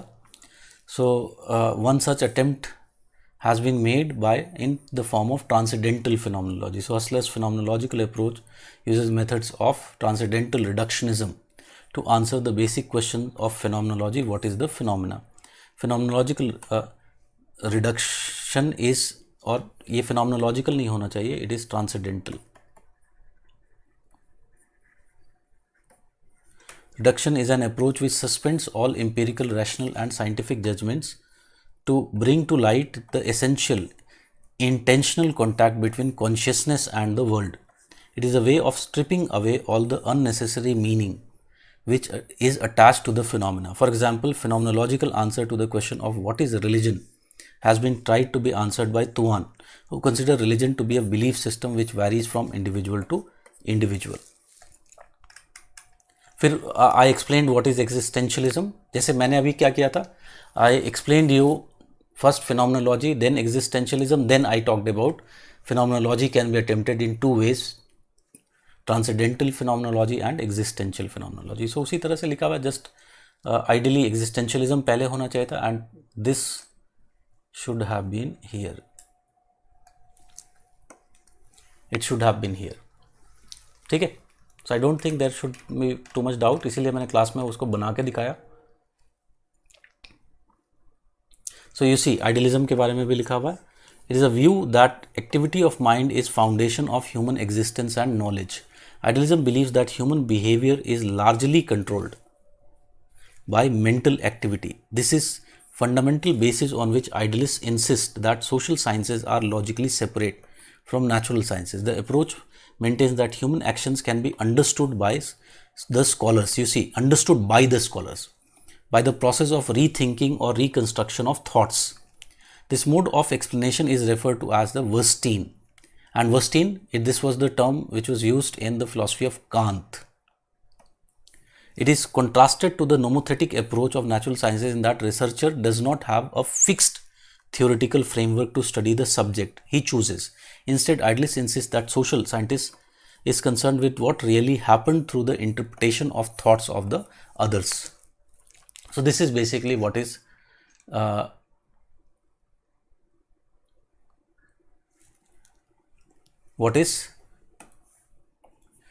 case of idealism. Transcendental. Okay, ठीक है. This is what is essentially idealism. Recreation of thoughts and ideas. It is essentially idealism. याद है मैंने बताया भी था. Do you remember the idea of Kant, where we said that Kant was of the view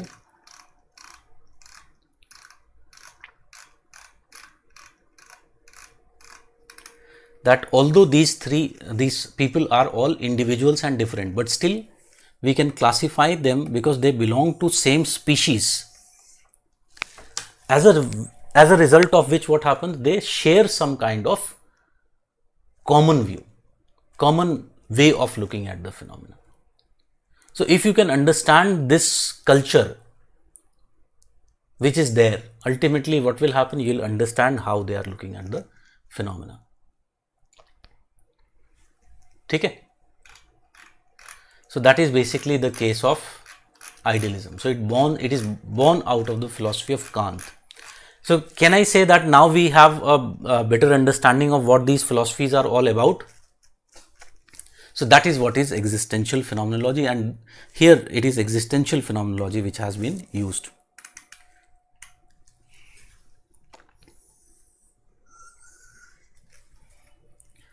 Now, development of the humanistic approach. Let us talk about this development of humanistic approach.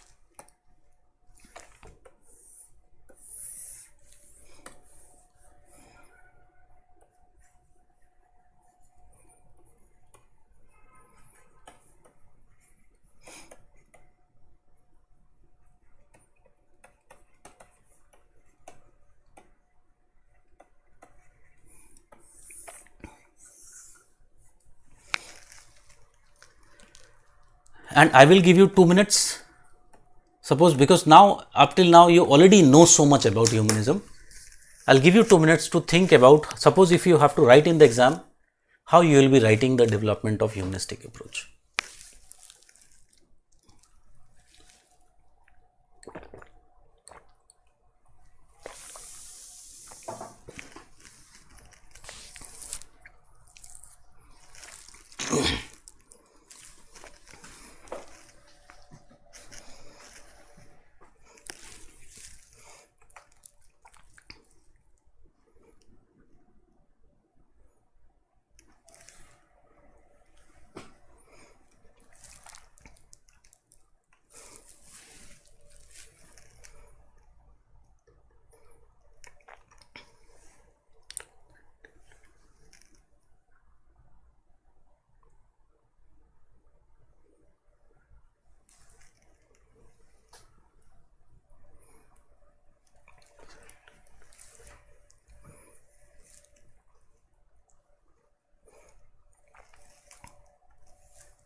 Okay.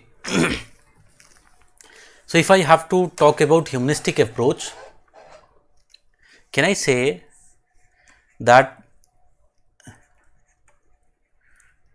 humanism has been part of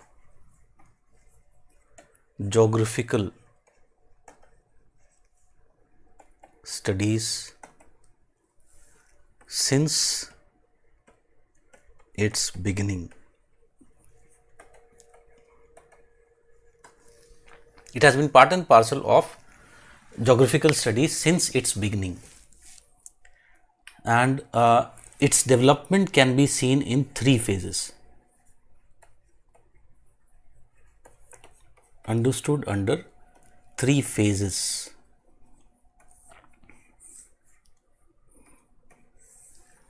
And one is first phase, that is phase 1, it is before quantitative revolution.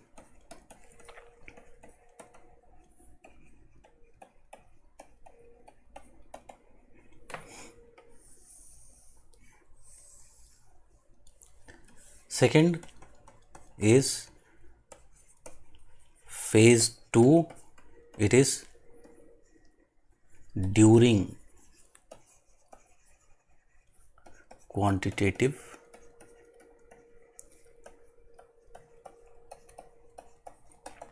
revolution.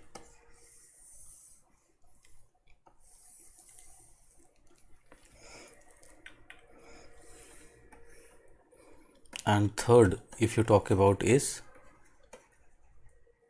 phase 3, that is post quantitative revolution.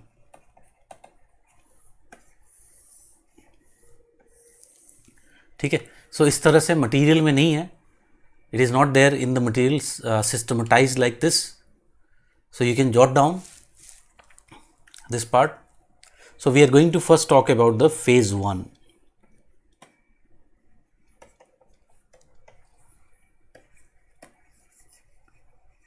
Before quantitative revolution. So tell me, can I say that before quantitative revolution, the humanistic approach was present in geography mainly in the form of, there was presence of topical humanism.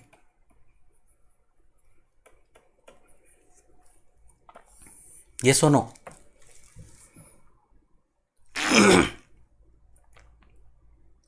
Tell me, can we say that before the quantitative revolution, humanism in geography was present in the form of topical humanism, and we are taking humanism of 1970s and 80s. ठीक है. And what was the two features which were crucial to the humanism of 70s and 80s? अभी हमने देखा था. Which were the two forms of humanism which are the base of humanism of 70s and 80s? Tell me. One is topical and other is methodological.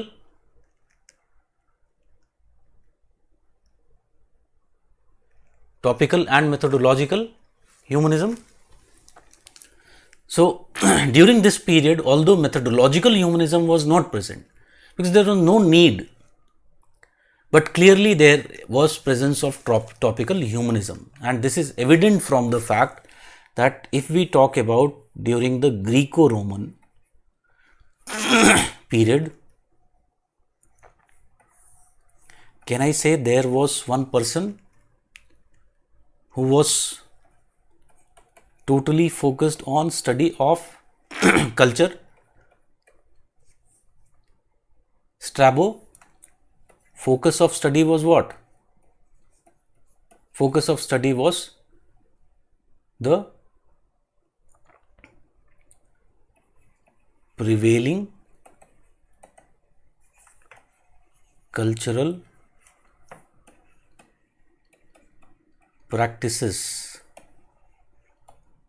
around the world. Similarly, if you talk about during the period of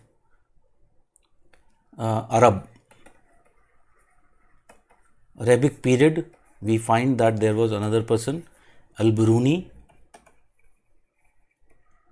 and Al-Biruni was the Strabo of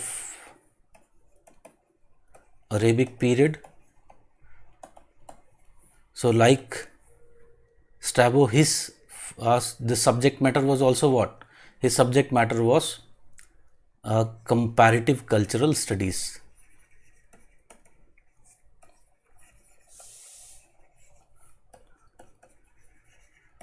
studies. ठीक है.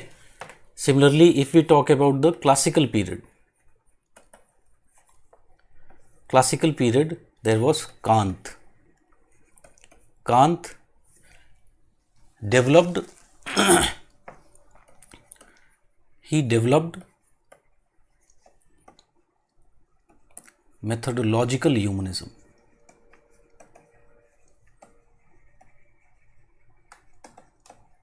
And what was the methodological humanism he developed? It was idealism. Approach was developed by him. But one thing can be said, however, it did not impact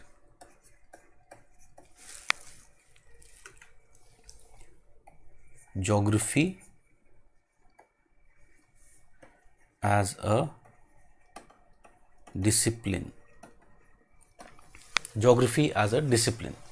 But we can definitely say that his emphasis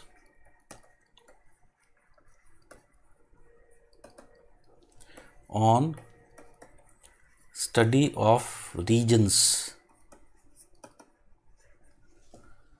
along with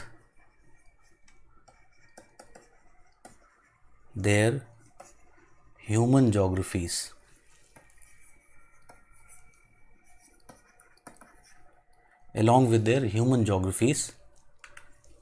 can be seen as a advocacy for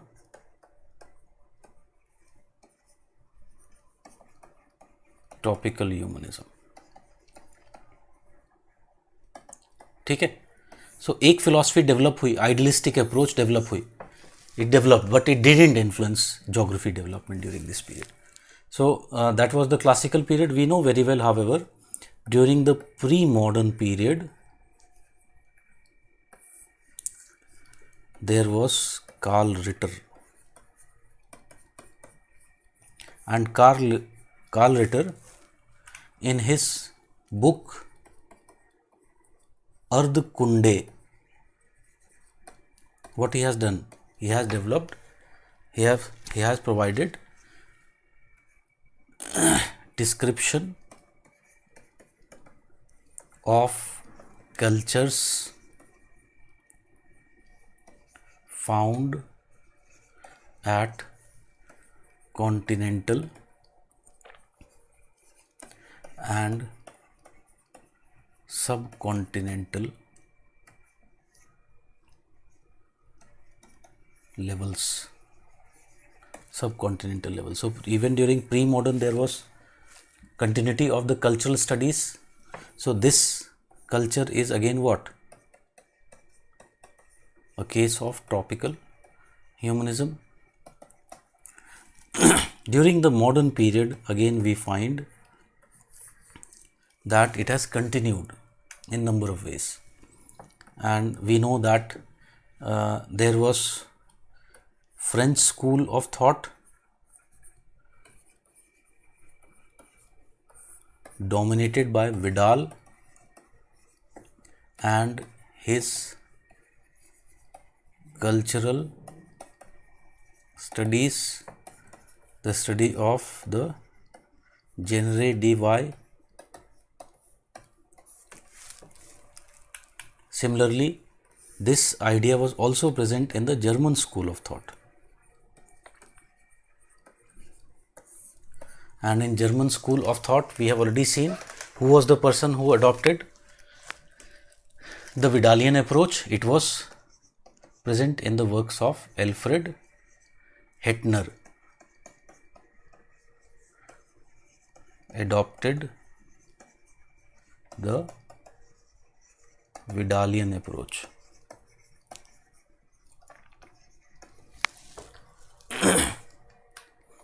ठीक है, he adopted the Vidalian approach. Also, we find that in America,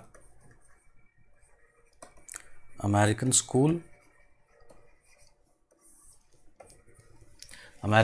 of thought, can I say, there were a number of उससे पहले भी थे, but we because it will become too much long, So can we mention about Carl Sawyer and his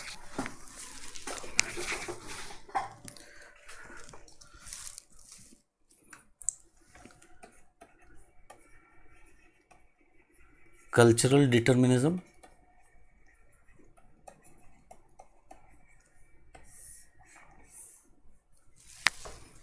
ठीक है, cultural determinism. One thing we can conclude of this period, that during this phase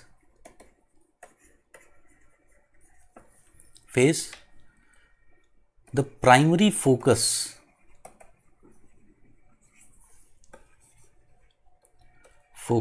of cultural studies was the objective aspects of culture, objective aspects of the culture, and subjective aspects remained neglected. Subjective aspects remain neglected. ठीक है, so this is the crux of the phase 1. Phase 2, if we talk about,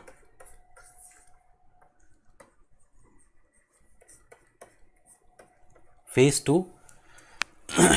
it is during quantitative revolution phase.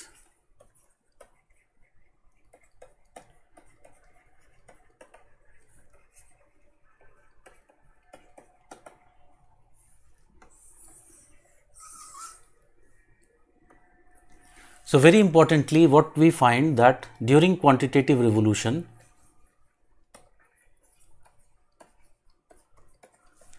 geography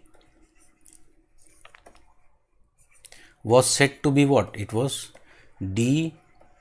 dehumanized. It was said to be dehumanized. Humans were replaced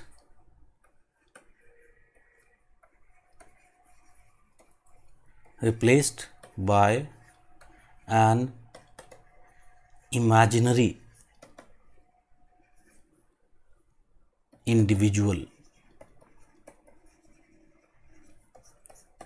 that is economic rational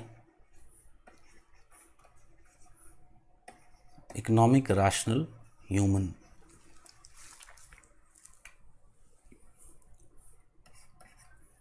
Who was everywhere same.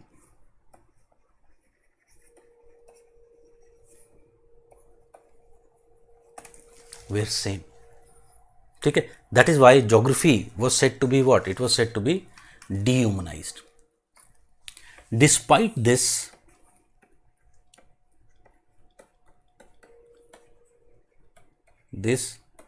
there were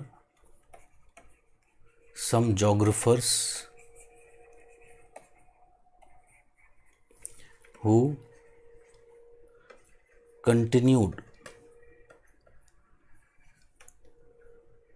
the undercurrent of humanistic approach, mainly in the form of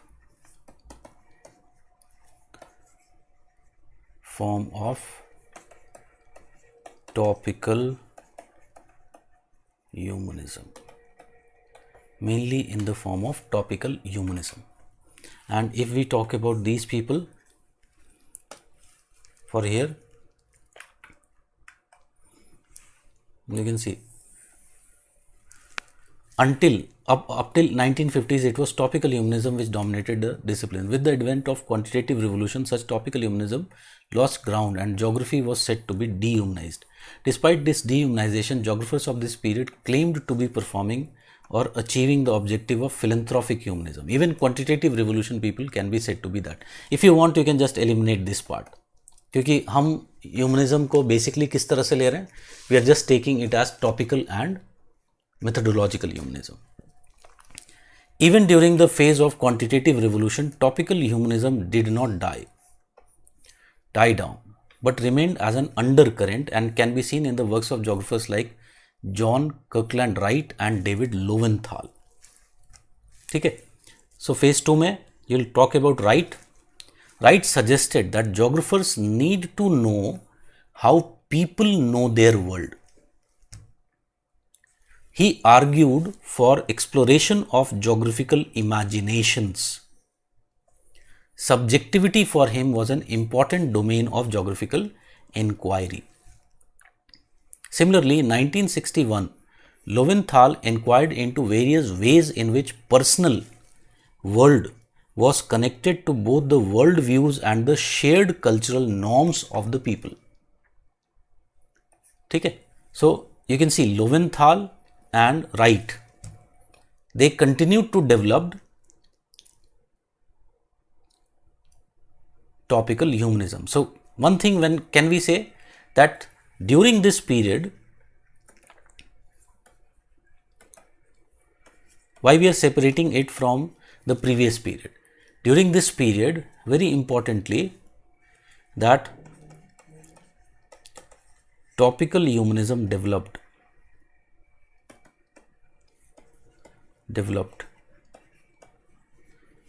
However, very important thing was that along with the objective domain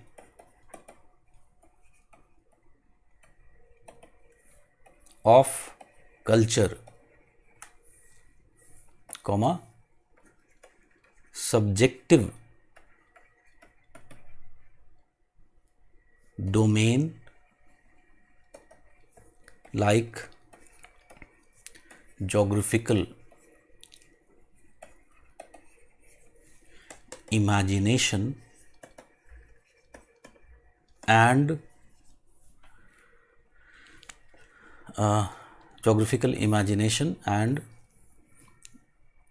the individual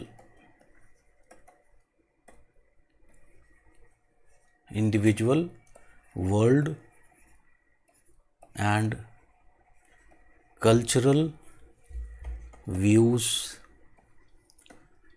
were explored by geographers like Wright and Lowenthal.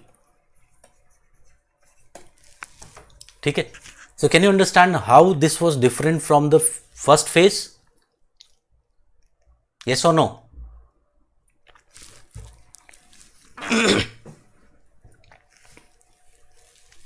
How it was different from phase 1?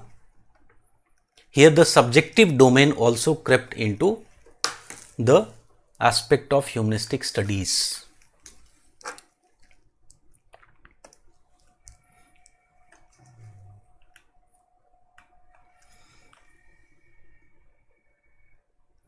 Yogesh is asking what is meaning of topical. Come on यार योगेश, यहाँ पूरी रामायण खत्म हो गई and अब पूछ रहे हो कि who is Ram. It is something like this. Your question is something like this. I very clearly explained topical. When we are talking about humanistic, when the subject matter, topical humanism is about subject matter of study. So what is the subject matter of study? Subject matter of study becomes such topics which explore humanity, like culture. Okay. So other geographers, there were others like, another one was Robert S. Platt, drew methodological division between geographers, okay, who undertook scientific analysis and geographers who undertook artistic synthesis using humanistic tools. So, can you see here, Platt, similar attempts were made by J.M. Brooke in his book Geography, Its Scope and Spirit. He distinguished humanistic geography from new quantitative geography. Thus, even the methodological humanism was present in undercurrent during this period, although with much shallower philosophical base. Okay? So, there were people who talked also about the methodological humanism, but it didn't had that required physical base. So, what we are here saying, that it did not had that required philosophical basis to challenge the positivistic philosophical base of quantitative revolution. ठीक है? So, are we clear about phase 2? Tell me fast.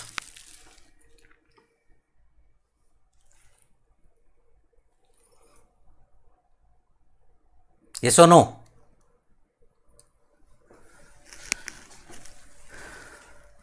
So, can you now also understand why there was need for the geographers in the third phase to import philosophies from, or import approaches from philosophy, like phenomenology, existential phenomenology? Why they needed? Because they needed to challenge quantitative revolution, and quantitative revolution was talking about its superior way of study, which was positivistic philosophy or the positivistic approach. So, between 1970 and 1989, what has happened in the post quantitative revolution phase? So, third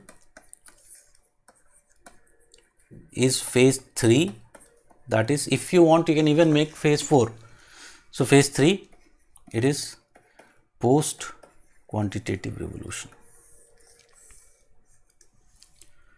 So, very clearly during this period, the real development of humanistic approach has occurred after 1970 through the works of important geographers like the pioneer key geographers Wai-Fu Tuan, David Ley, Anne Buttimer, Edward Ralph, David Simon.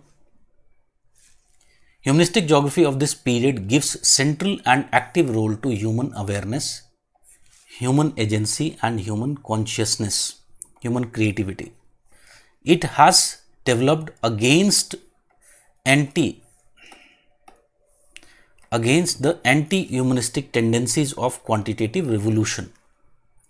It is a positive articulation of relation between people and the world based upon set of approaches derived from philosophy, particularly existential phenomenology. It claims that man is responsible for himself and his own actions.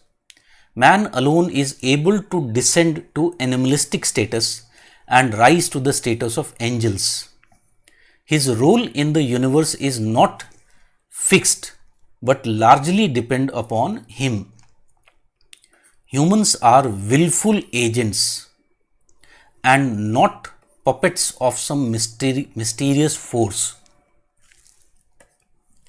They are imbibed of intelligence, imagination, of consciousness.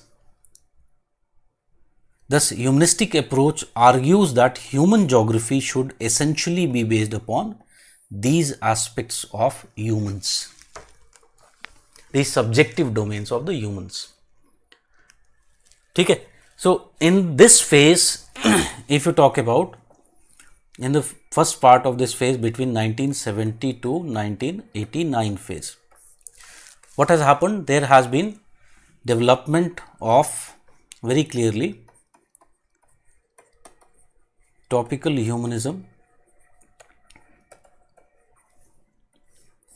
and there has also been addition of methodological humanism. ठीक है. So this methodological humanism was used by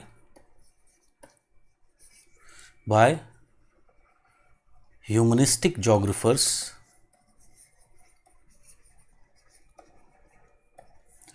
to provide a strong critique of the other prevailing approaches in geography, including the quantitative revolution approach.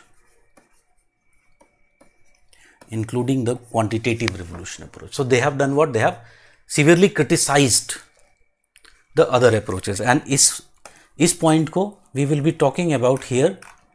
I have given you this development: criticism provided by humanistic approach in geography. ठीक है, so we will be talking about this later on. This is one important development which was there because they wanted to establish themselves. So they criticized others, including the quantitative revolution approach. ठीक है, so that was one development which has taken place. Second, we are saying they also developed the case for topical humanism. So topical humanism, what they did? They added or they expanded is better. Expanded geographical inquiry into newer themes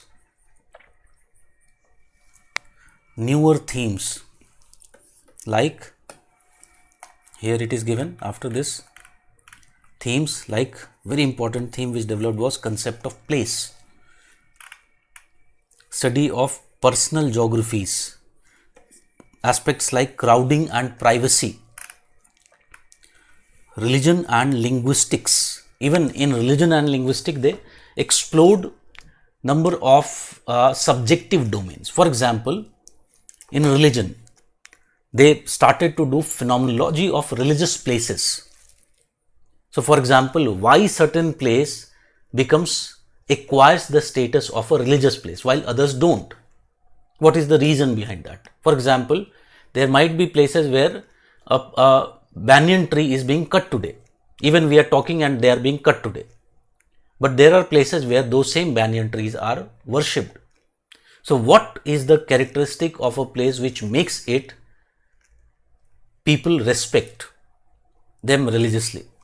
They explored the livelihood and economic aspects as well. Okay? So what they did, they developed topical humanism in all these type of areas. Several areas they explored. So what is the influence of religion on society? What is the influence of language on society? How language determines the geopolitics, even the national politics and sub-national politics. Can you understand what type of topical humanistic aspects were added? Before, this kind of themes were not explored in geography. So they even inquired into number of subjective themes which never existed in geography. So this was the main addition which was being done during this period. And more we will be exploring all of these with respect to ये सब जो हमें बात करना है अभी. We'll talk about contribution of individual, some of important scholars during this period, like we'll talk about Edward Ralph, we'll talk about Wai-Fu Tuan, we'll talk about Anne Buttimer,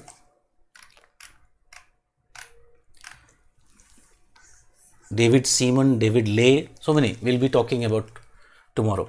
along with this criticism which was provided and the other things. Okay, and then what we will do, we'll finally conclude and we'll talk about within this phase 3 ultimately what happened at the end of 1989, what was the criticism it faced, and as a result what happened, what was the change in the last phase which occurred. So what we find that in the after 1989, what has happened, we'll see that it has developed into what, into the new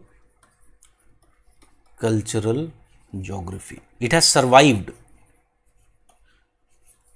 but it has changed its form as new cultural geography. So it is not the same old humanism which was present in the period of 70s and 80s. There was a change in form because of the criticism which arose.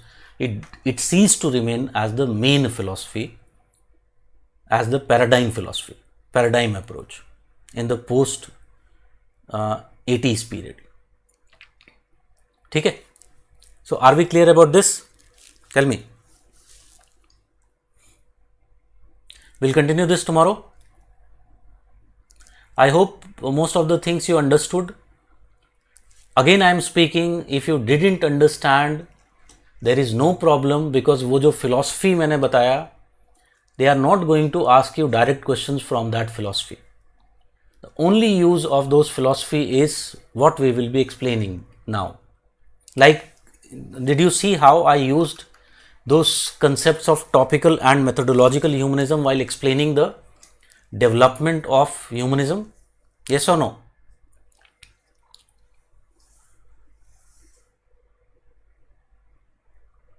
Even single these two terms would explain by itself, they would explain a lot to the examiner. You just use the word topical. During this period, there was development of topical humanism in the works of this scholars, and if suppose you have to write a short note, this much would be enough actually. ठीक है, so थोड़ा confusing है because it is highly subjective, it is highly philosophical. We'll see that in fact इसका एक criticism ही ये था humanistic geography का, that what they did, geographers criticized humanism as what they did, they used Mandarin dialect. Mandarin dialect is what? It is Chinese dialect. ठीक है, it is Chinese dialect. So geographers, because most of the geographers are untrained in philosophy. So for most of the geographers who are not humanistic, coming from this humanistic tradition, for them grasping these terms was very very difficult. So समझ सकते हो, जब geographers को ही नहीं समझ में आया तो तुम किस खेत की मूली हो, what you are. ठीक है, so if you didn't understand, it is perfectly normal. In that case, you have to remember your objective, and objective is to clear the exam. For that, even memorization would do. ठीक है, and as I said, the questions would be from development or use of humanism in geography, or development of humanism in geography. From there onwards, the questions would be there. Okay, so let us stop for today. We'll continue this tomorrow. Good night to all of you.